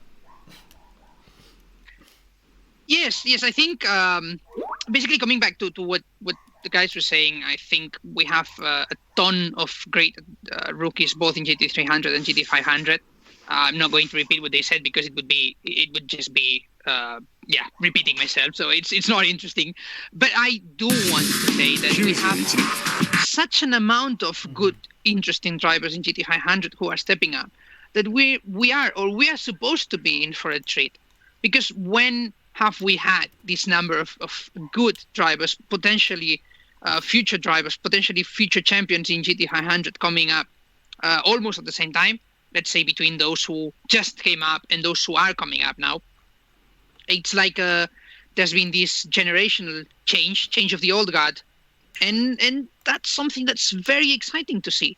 I have no question, no doubt about it, that Honda has put Tadasuke Makino with Naoki to prepare the guy for the future. He's probably the best senpai, as Jens was saying, that he could have. He's the best teacher he could have in terms of racing. He's obviously a seasoned veteran. He's still quick, definitely. He's not as veteran as some might think. So he still got it. He can win races. He can fight for the championship. He can still teach while being fast, which is not that common if you think about it. So that will be interesting, and it will be interesting as well to see what people with in the Toyota side of things do. I rate Ritomo Miyata very highly, very 100%. Highly. 100% agree. I'm sure did you have the chance to talk to him in last year? I was not fortunate enough to talk with him last year. The only event I went to was the Suzuka 10 Hours, but he will be in this year's Suzuka 10 Hours with Audi team Hitatsuyama, with whom, by the way, he drove for in the World Touring Car. In the World Touring Car, yep. Yes. Yeah. So he's... obviously, he pushed Sacha to the limit in Formula 3, two-time Formula 4 champion, and if nothing else, a really interesting young man with a great future and an opportunity to become a very enlightening person to a lot of people, because as we may know, and this is on his website, that he is one of the very few drivers competing at this high level who is on the autism spectrum. So there's an opportunity there for him to be kind of this guiding light to people who maybe just above all else want to feel accepted in the society that we live in. Yeah, and I have to say, I will tell you, I had the best and nicest experience with him when I talked to him. That was in 2018, though. It was at the end of one of the racing days. Actually, it was the last day in Sugo in F3. So I was trying to, get to talk to some people, and they could give me some of their feedback from the weekend and everything. And I know he was busy. I won't lie to you. I knew he was busy, but as journalists, you always try to get some quotes. And I remember talking to him, and the first thing he said, he was like, I remember you from Twitter. I was like, okay, that's surprising. He said, yeah, sure, I can spend like 5 minutes with you. That's no problem. And I knew he was busy, and he still made it a point to stay there, to talk to me and give me a few of his thoughts on the weekend. It was not the easiest weekend for him, because it was a weekend with 4 races in F3, because they were getting back some of the races that had been cancelled on other weekends.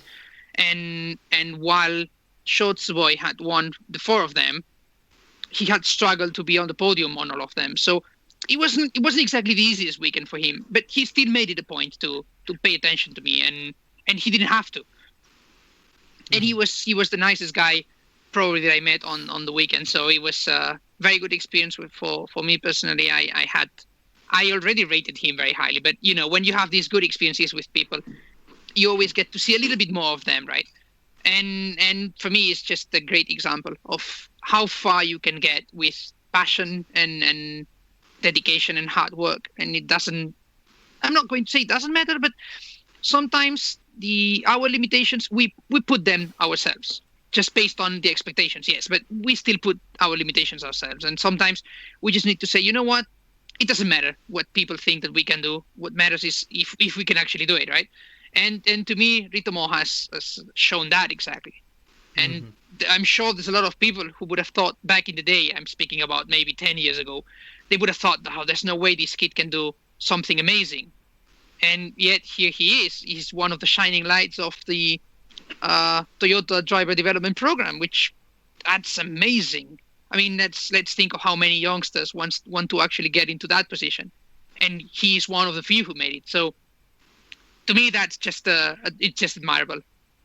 I think he's a amazing role model, and for me, what you said with the shining light, I think all of the recent years it cumulated at the Sprint Cup, at the GT300 race they had at Fuji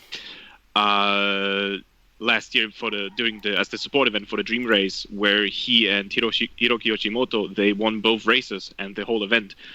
And you saw everyone celebrating with him on the podium, and it was such a beautiful sight. He was standing there in the middle, spreading his arms out and getting like soaked in champagne or whatever it was. And for me, that was such a beautiful moment. And I have to admit, I shed a tear, because it was I really respect the guy, and I think he's an incredible driver. And I think he can be a role model for many. And seeing him having this success, obviously he won the race at Automovilismo with the amazing final lap dashes that Yoshimoto-san had.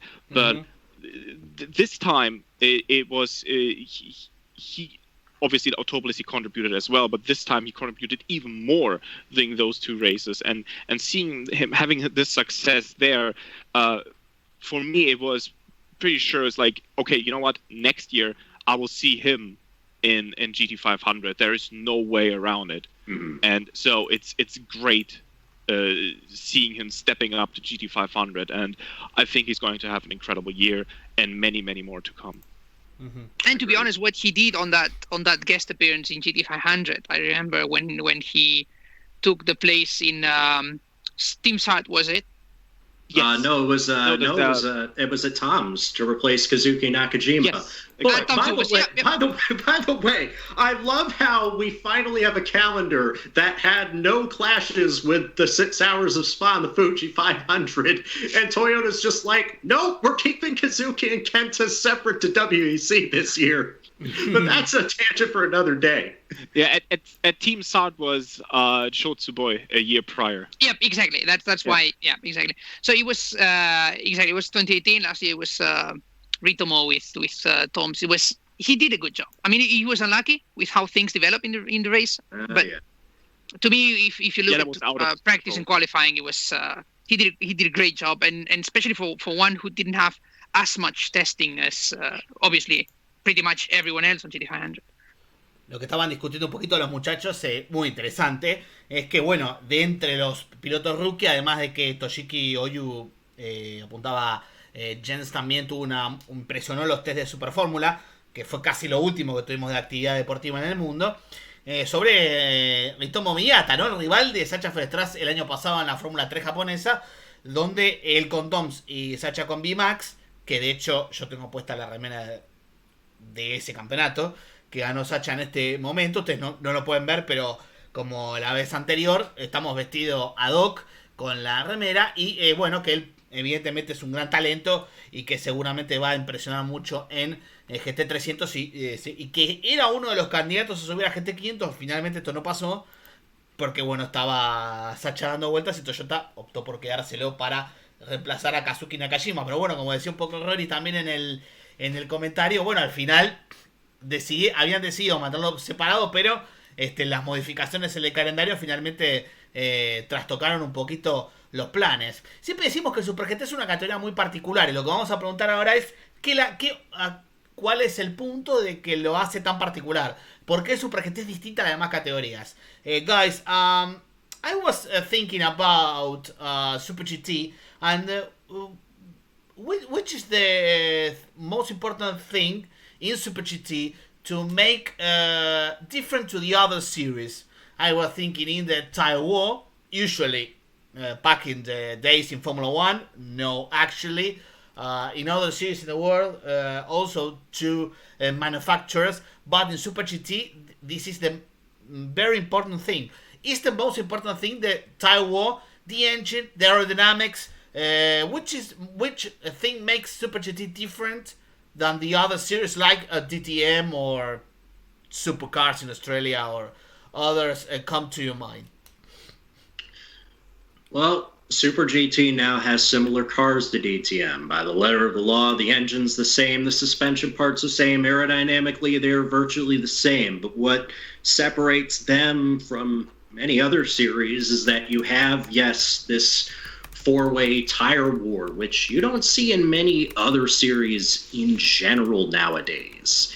You think back to the last time, it's been 15 years since we saw a tire war in Formula One. It's been 25 years since we saw a good tire war in, let's say, IndyCar or NASCAR from my own experience. And, you know, those tire wars haven't always ended up well for series on the western side of the globe.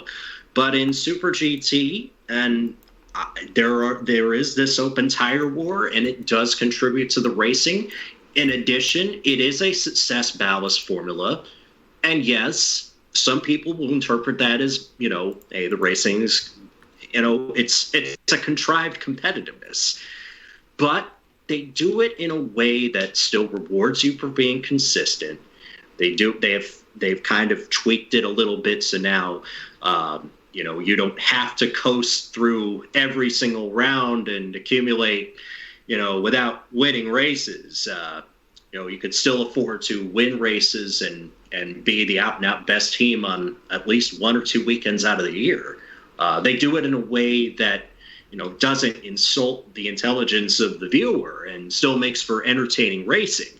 You know, it's the kind of success ballast that I wish the WEC had, that it clearly does not have, where you can kind of predict who's going to win based on the success ballast formulas that they release before each round. in Super GT, it's still more up in the air. And even as we saw the Fuji 500 miles, even if you were loaded up with success ballast beforehand, all it takes is for one well-timed safety car. And even if you have max ballast, you can still go on to win the race. Please don't tell Nick Cassidy I brought that up again. Oh boy, yeah, I think you have to tell a lot of drivers that because, there were a lot of discussions with race control the next round they had about that particular moment. But yeah, I also think it's a combination of the tire war and the success ballast. And I mean, in the past they could do more with the aerodynamics. They still can do a couple of things underneath the design line, but it's very limited. So most of the advancements are, as Alex said earlier, under the bonnet, so inside the car. But if you ask the drivers or the officials, they also say that one of the unique things is having two classes. Well, a lot of endurance series have two classes, but I think in Super GT, for example, in the WEC, or as the cool kids call it, the WEC, you have like the LMP1 cars and you have the GTE cars, you have the LMP2 cars, obviously, but like an LMP1 car is like a lot faster than a GTE car. But in Super GT, the GT500 sometimes can struggle getting past those GT300 cars, especially on the straights. Obviously, like on the braking and the corners, they are faster, but on the top speed, sometimes can be quite identical. And having to manage this traffic on those narrow tracks, like, for example, Sugo, or Automovilismo, or Okayama. Most of the tracks are quite narrow. You don't always have like a big track like Fuji. And managing the traffic under these circumstances can decide on your success. And this is something especially young drivers or drivers stepping up to GT500 have to learn.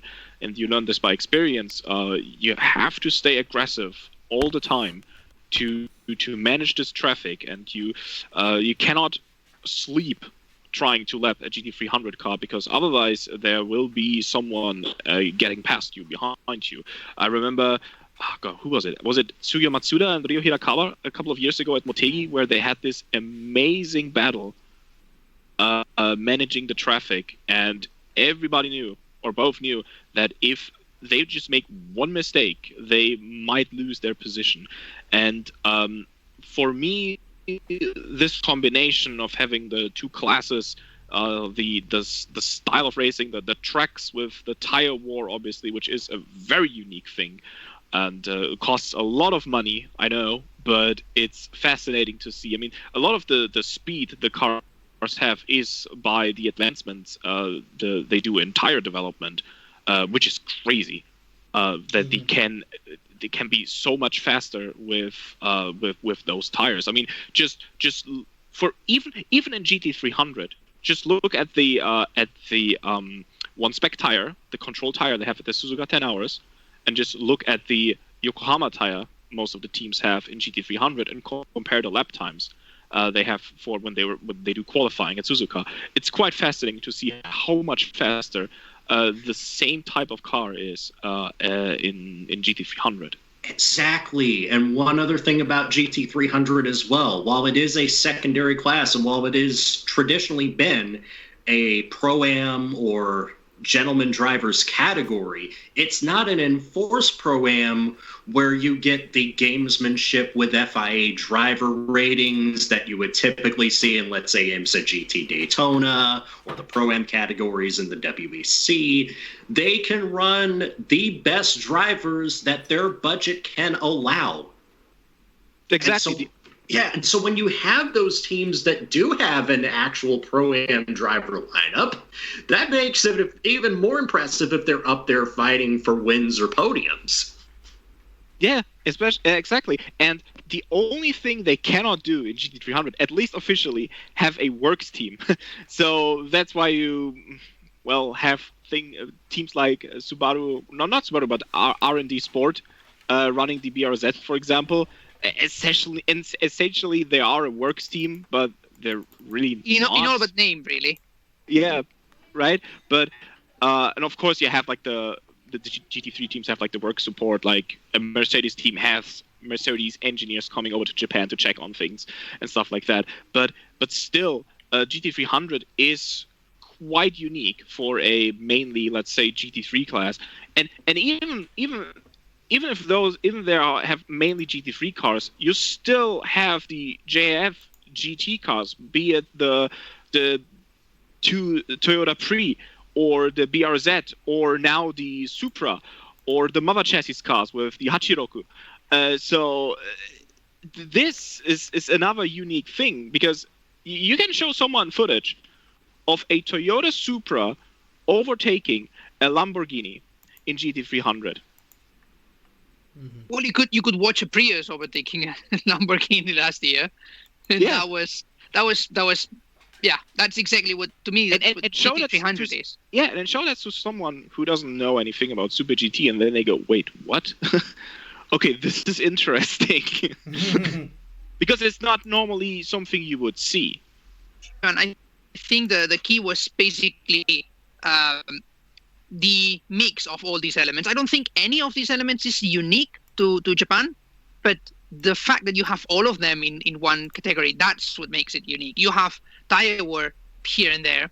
You have different classes here and there. You have top drivers racing in one class here and there, but you don't have all of them in one series, just like Super GT has. Mm-hmm. And to me, if we were to put our finger in one thing that is exclusive, I wouldn't say exclusive, but pretty unique to Super GT, it has to be the atmosphere.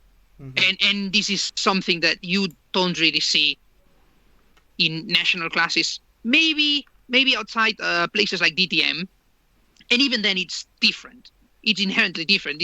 The access you give to the people, the fact that you sometimes see lower classes with the kids being the grid position holders, you know, mm-hmm. and how people can actually visit some of these grids and watch the heroes from up close, and they get to the podium and they have all the drivers, they get signatures, and you have all the talk shows, and this better than probably than Jens or myself, but it's like all the good things of NASCAR put into regular circuit racing in a way.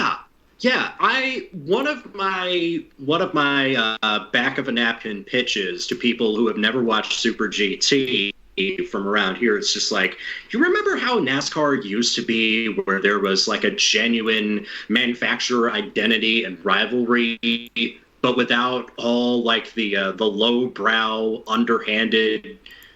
Well, I don't know if that goes on in Japan. I'm sure it does, but not to the degree that you had an American identity. And that's true. That's true. You have, you have reserved seats for the fan clubs of certain teams or manufacturers. Like you have the Honda guys, the Nissan guys, Toyota guys, Subaru. Even for ARTA, there's a specific section on the grandstands where they are with their giant flags and waving them all race long.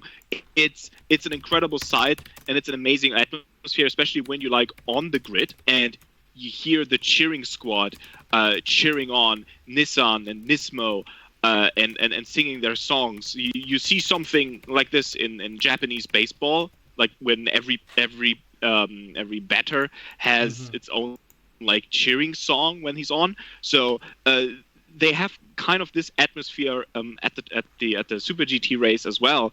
And as you two said, it's very close for the fans. They can get up close to the drivers, be it the talk shows. They have a pit walk, and they have a pit walk especially for kids with their families. So they can get close to the drivers, get the signature, because normally, like when during a pit walk, the kids will have problem getting close to the drivers. But now during the kids walk, it's especially for them, or I should say, especially made for them, and they can up close, they can chat with the drivers, get the signatures, and I think that is quite unique. Even with DTM has pit walks and everything, but you cannot get too close to the cars. Mm-hmm. And if you want to get a signature, well, you better go to the motorhome and wait for a driver to come out and have the time to give you a signature, because official signing, there are official signing sessions, obviously, but every manufacturer has like a different time slot. There is no collective thing doing like, let's say the pit walk or something like that, where the drivers are sitting in front of the cars and you can take a picture and you can get your signature of them. So I think that is great. And yeah, I really like this comparison with the good things of NASCAR. Yeah. Ahí lo que decían un poco los muchachos acerca de la pregunta si el Super GT lo hacía diferente, y que en efecto sí, la guerra de neumáticos lo hace bastante diferente, pero también, sobre todo, que cambia carrera a carrera el balance de peso que se aplica a cada auto, y por supuesto los pilotos que les cargan y descargan kilos recién al final de la temporada. Entonces eso hace que tengamos campeonatos como el año pasado, que se definió, no digo por eso, pero con alta probabilidad en las carreras que termina ganando el equipo, el Team Le Mans.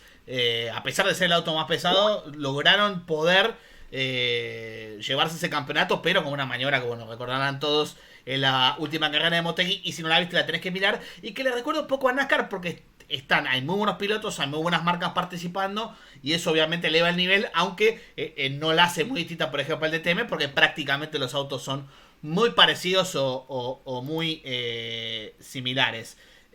Así que bueno, veremos a ver qué es lo que sucede. Le quería preguntar a Rory, porque estuvo publicando este fin de semana la historia de Sacha Fukusawa, así que le vamos a preguntar por eso. Rory, this weekend you have published on dailysportscar.com the story of a racing legend, Japanese racing legend, Sacha Fukusawa. Very interesting story, which I wish I didn't know about that. So it's a very huge, very large article, very nice to read. But what can you tell us about Sacha Fukusawa's story in our live stream? He was a very interesting character. He raced in the mid to late 1960s, in the very early years of what we know as modern automobile racing in post-war Japan. And in a time before racing drivers were celebrities and idols like we know now, especially in Japan, Sacha was pretty much one of the closest drivers that reached superstar status, because not only did he have influence as a very successful racing driver, particularly in endurance racing, with 2 Suzuka 1000 wins, a win at the Suzuka 12 Hours, breaking 13 records in the Yatabe Speed Trial with a 2000 GT. But he was also a man who had influence in the arts and fashion. He designed his own label of clothes. He was the executive of his own fashion company. He had friends and lovers in high places. He was the point of contact between Toyota and the producers of the James Bond film You Only Live Twice, directly responsible for getting the 2000 GT in as a Bond car. He was a very fascinating character, born into a privileged background, but yet one who didn't have it all easy in his childhood. You know, from being taken in as a prisoner of war between World War II and being subject to bullying for his ethnicity as a half Japanese, half Greek when he was in elementary school. You know, he had to go against his parents' wishes just to go racing, and it led him to living in this cheap apartment in Paris where, you know, if he had canned salmon over rice one day for dinner, it was like, this is fine dining. You know, it's just him and his buddies all sitting around watching the Olympics on a tiny, tiny television.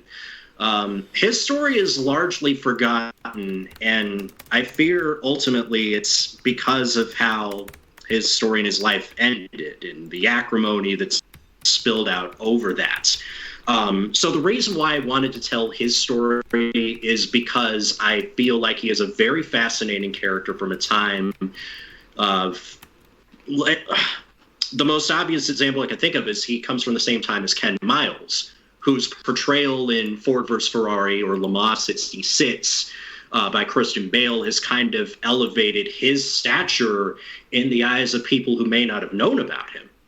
And Sacha was a very similar character who many people may not have known him if not for just being someone who passed away driving the legendary Toyota 7 when he was far more than that. He was genuinely one of the first drivers from Japan who had that crossover appeal to become a mainstream superstar.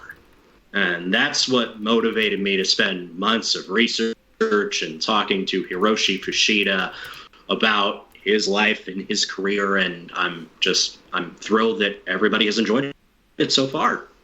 Uh-huh. Ahí lo que decía un poco Rory, que es estuvo haciendo ese trabajo de investigación, el dato de color que les voy a dar, y porque estaría bueno que lean las notas.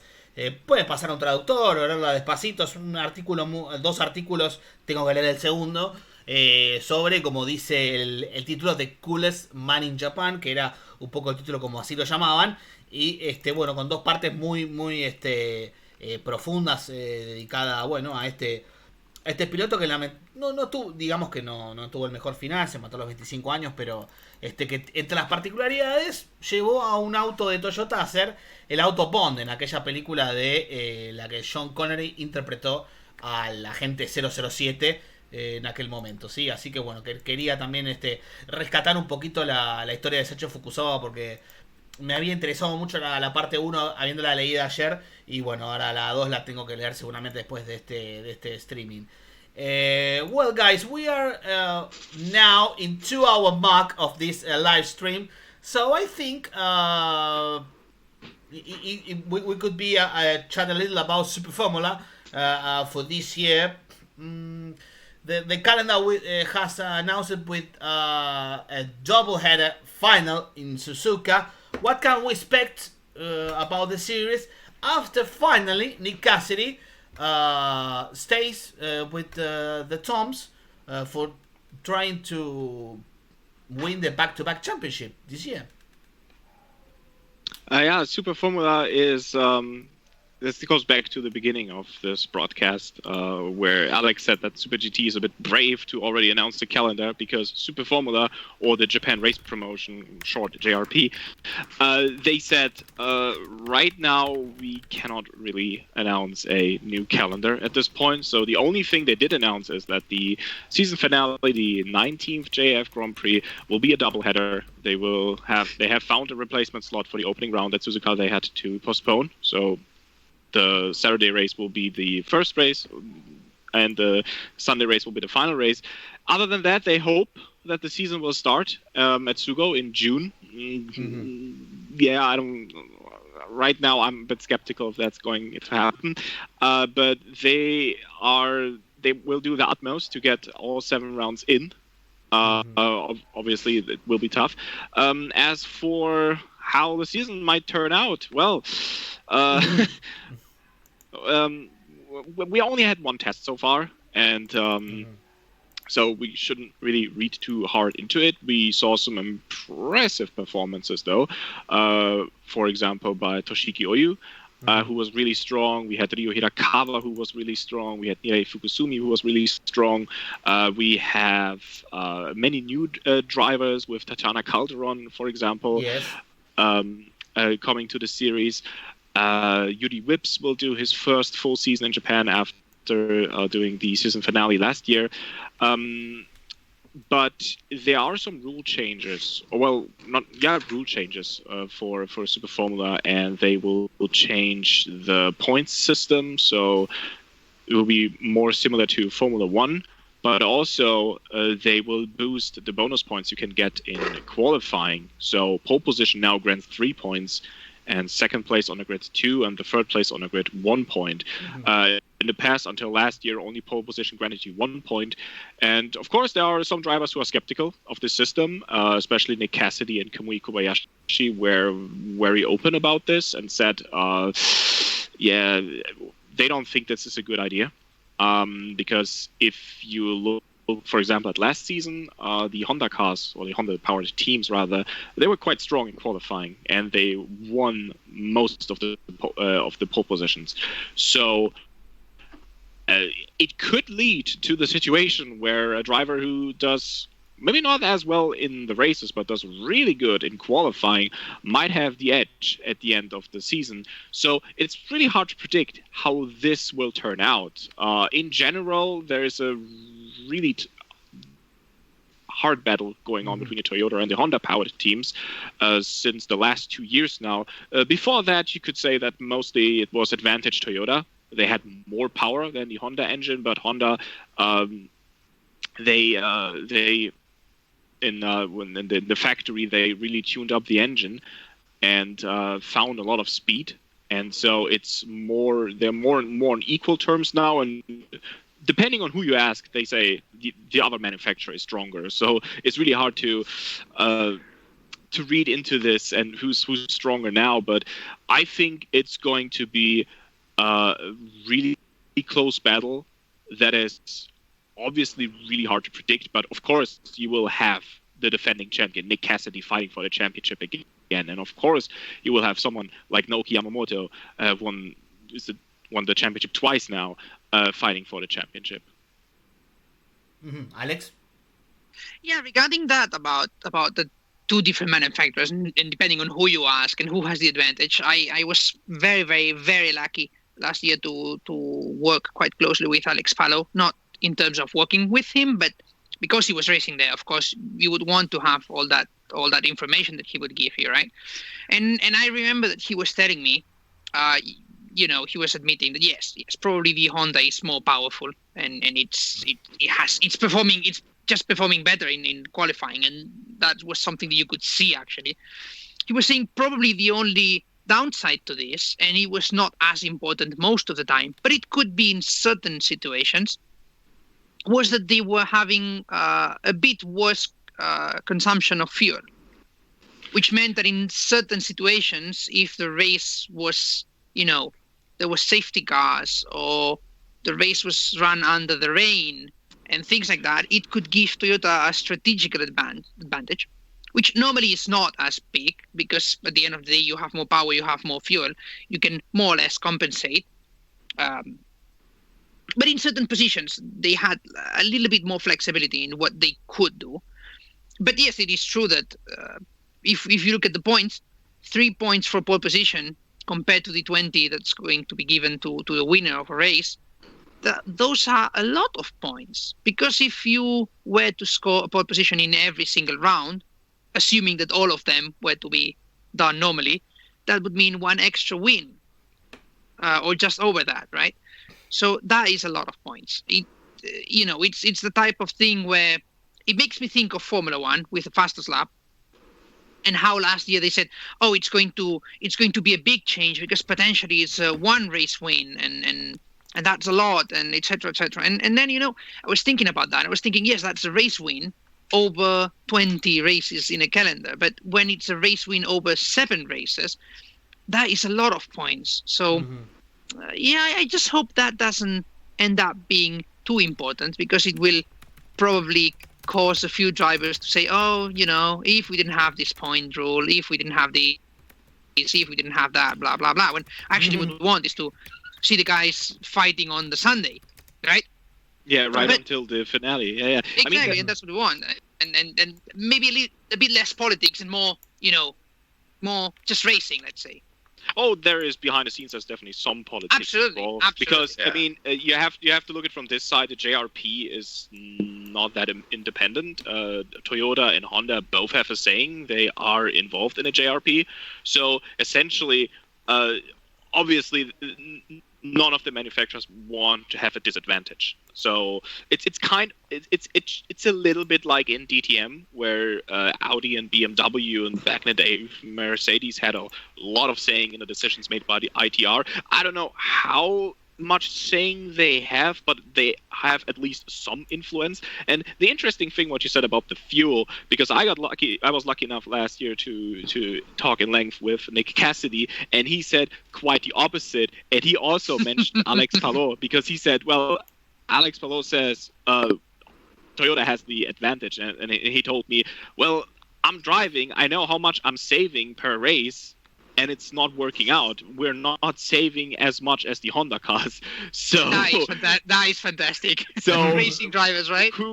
So who's right here? So I guess they're both right in a way. That's interesting. And about the points, you have to look at it from this side even. Let's say one driver wins from pole position, so that's 23 points. But another driver gets second place, and second place gives you, 15 points, I believe?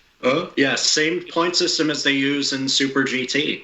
Yeah, right in Super GT. So it's 15 points, but let's say didn't have a good starting position. So still missing out 8 points behind the race winner. That's a lot when you think about how short the season is with only 7 races.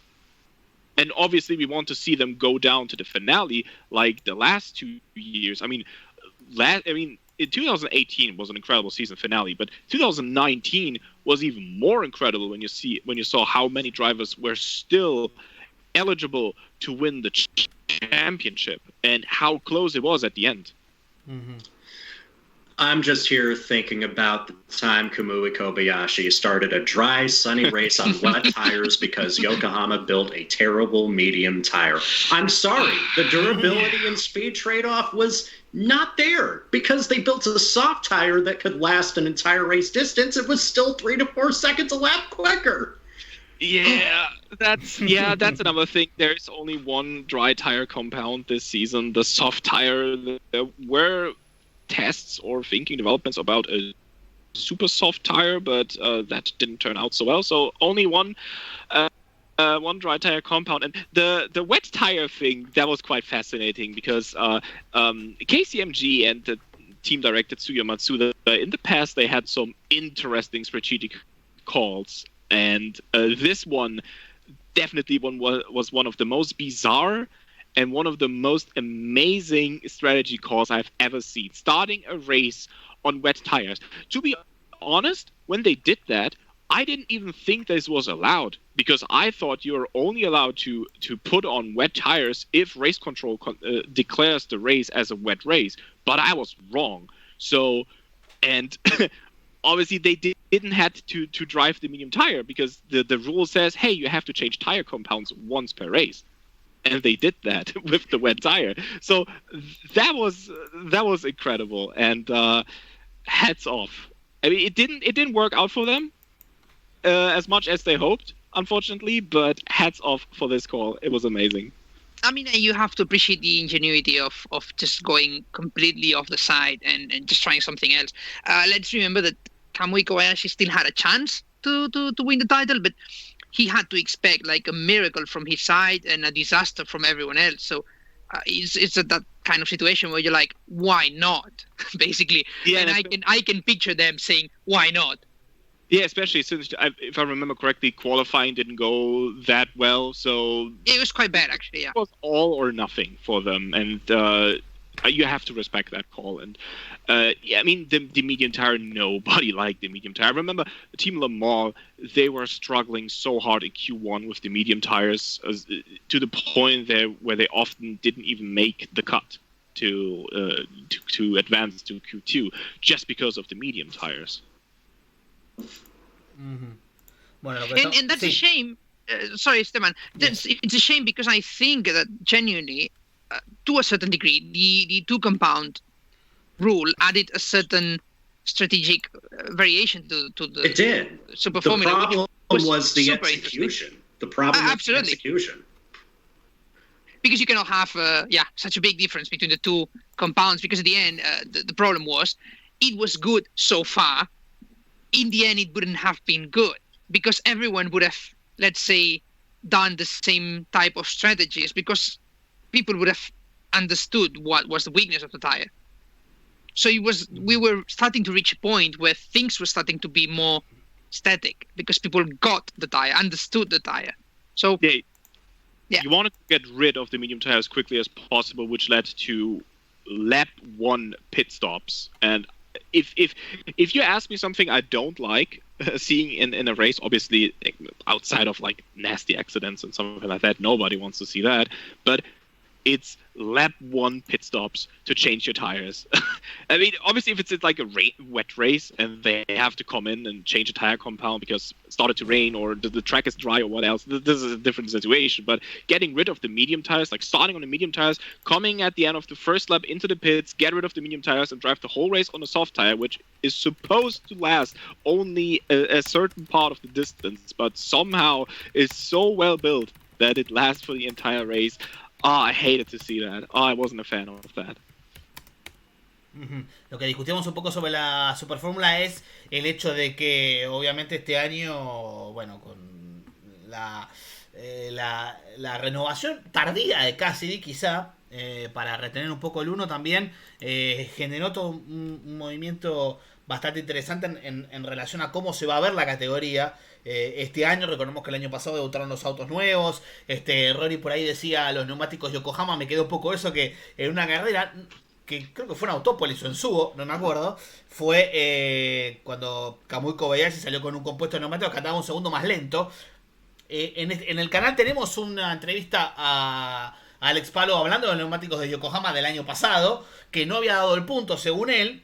Alex seguramente recordará que la publicamos en el mes de octubre, antes de la definición del campeonato, y que bueno, eso va a cambiar para este año. También se hablaba del puntaje de la categoría, que también fue modificado. Para los 3 primeros de la clasificación tienen puntaje a partir de este año, y eso indudablemente va a generar algo distinto a lo que veíamos antes, ¿no? Evidentemente con un puntaje diferente hace que el campeonato se va a ver diferente a otros años, y este doble final en Suzuka, que bueno, promete ser interesante. No sé si, Alex, querés puntualizar algo en español al respecto.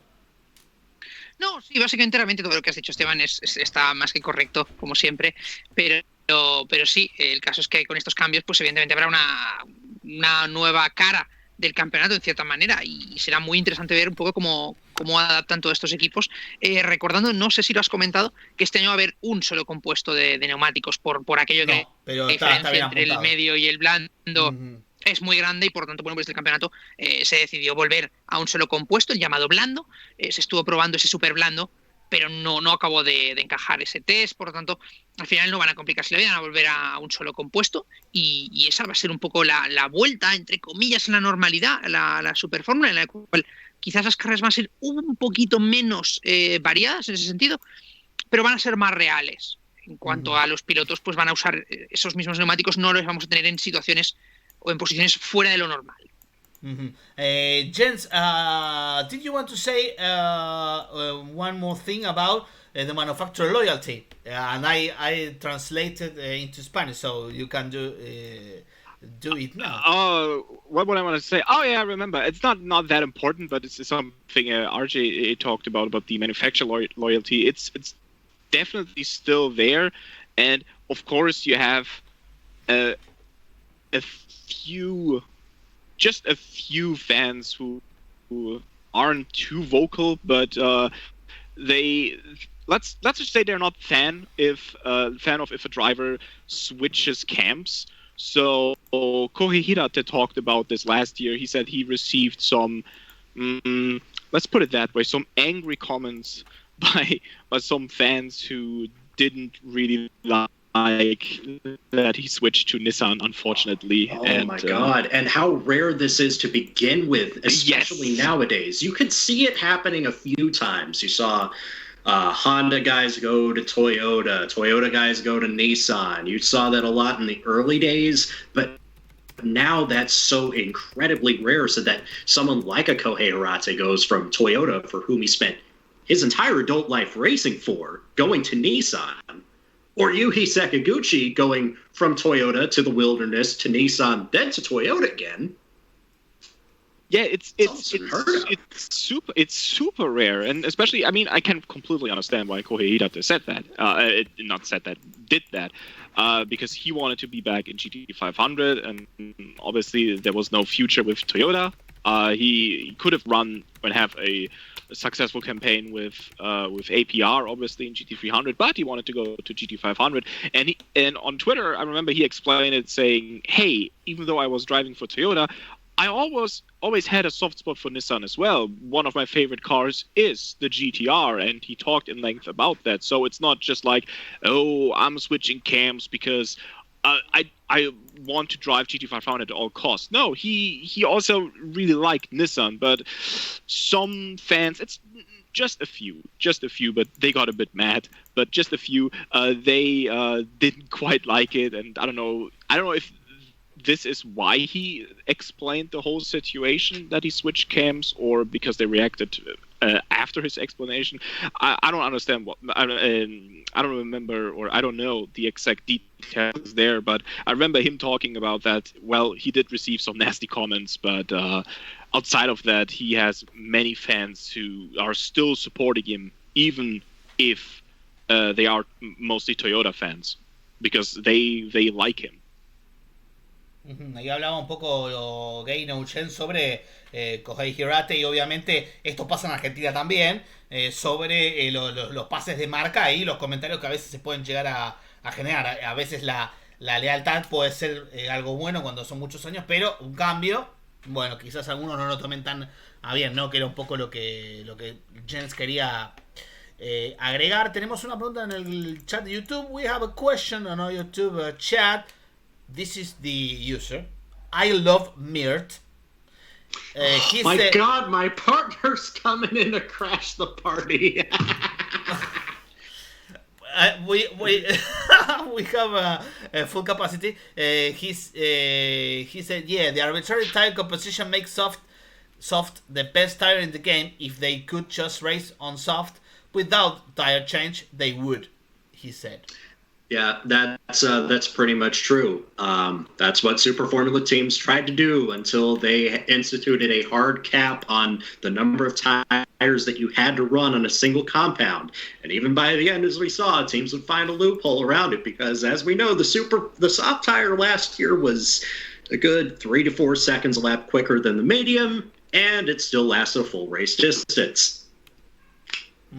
Era justamente lo que le preguntaba el usuario, que bueno, que justamente esto de que sea arbitrario, digamos, la fabricación de Yokohama, que había dos compuestos y se cambió a uno solo justamente por esta razón, ¿no? Veremos si se cambian o no los neumáticos, es una posibilidad, pero bueno, hasta que no los veamos en pista esto no va a ser así. No sé qué opina Alex al respecto del asunto.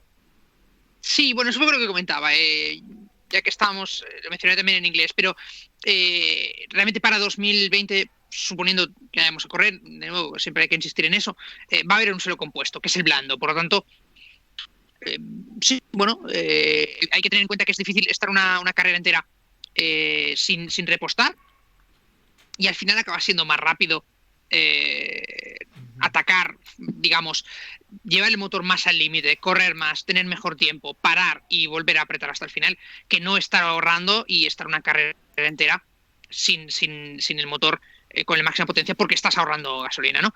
Por tanto, realmente, entre comillas, nos da igual qué neumáticos se usen, en el sentido de que vamos a tener de todas formas un solo compuesto, y por tanto ahí quitamos ese elemento estratégico.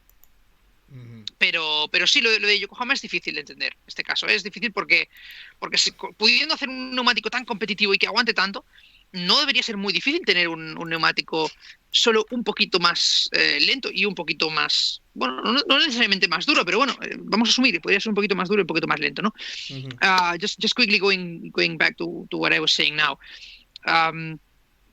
I just hope I don't forget anything. But basically, it's about... they were asking about the tires, so I just reminded everyone that we're just going to have one single compound this year. So we just have this one less strategic element. And anyway, if you think about it, teams tried to go one whole race distance with no stops. Generally, it's been very difficult / impossible.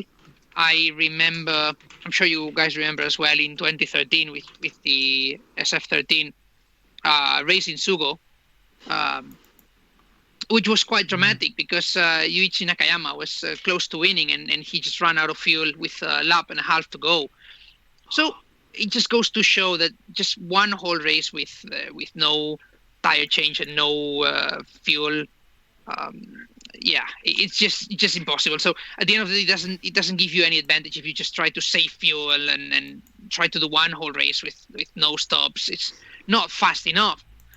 So at the end of the day, it's just one less strategic element that we have, and we just focus on races as they were probably from 2016 to earlier, just with no difference in tire compounds. I remember when was it 2017 where they first had a couple of tire compounds with Pierre Gasly?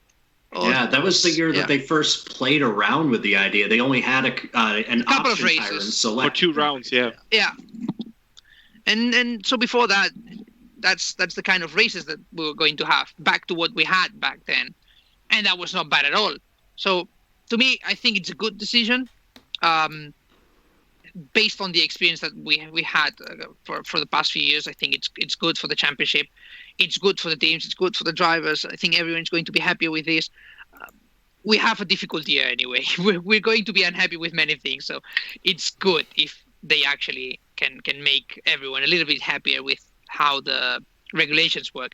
In terms of tires, is better. It's just, yeah, I don't know if you guys think the same, but I think it's just better. Yeah, since you mentioned the Nakayama drama at Sugo, also a KCMG strategy. They got so close to winning a couple of times. One day they will eventually get their win, I'm pretty sure. But they also are limiting the fuel amount you can take with you to 90 liters this year. So I'm pretty sure you cannot save enough fuel to go the no, full. It's yeah. no. But you will have to drive too slowly for even to even make sense. So exactly. And the other interesting thing is, though, even though they only have one compound now, they are not changing the amount of dry tires you get per weekend. So I don't know how much this will play into how many tires you're going to use in qualifying or in practice, since obviously you want to save as many fresh tires as you need for the race. Basically, I think you want to have 2 fresh sets for the race, but you also want to have fresh sets for qualifying. So I guess free practice will mostly be driven by with used tires. I have no idea. I mean, I read the rule changes, and the rule changes only said that they're increasing from 4 sets to 6 sets for the wet tires, but there was no mention if they will increase the amount of dry tires you will get per race weekend. I mean, normally this kind of situation, from working with teams, I can tell you that yes, normally what you do is just, as you say, just driving free practice with used sets of tires, unless you have a need for some reason to use new tires, because you need to get a feel for something. So yeah, mostly I think people are just going to keep the new tire sets for quali and race, and that should be plenty enough for them, really. Ahí lo que decían un poco los muchachos al respecto al tema neumáticos, ¿no? Que es bueno, muy importante para la Superfórmula, y veremos cómo se desarrolla este año, un año que, bueno, pinta complicado para la categoría japonesa como para todas las categorías, tratando de ver cómo van a desarrollar sus actividades, siempre en función de lo que es la pandemia de coronavirus, que fue un poco de lo que tratamos al comienzo de esta emisión especial de este programa. Así que bueno, llegando a las 2 horas casi media de esta transmisión, de este live show, les voy a preguntar a todos si quieren decir algo más, como para ya darle, digamos, un cierre, agradeciéndole esto de este tiempo, que ha sido un montón. Hey guys, thank you very much for the time for this live show. Do you want to say anything we haven't mentioned yet about Super GT or Super Formula, or about the Japanese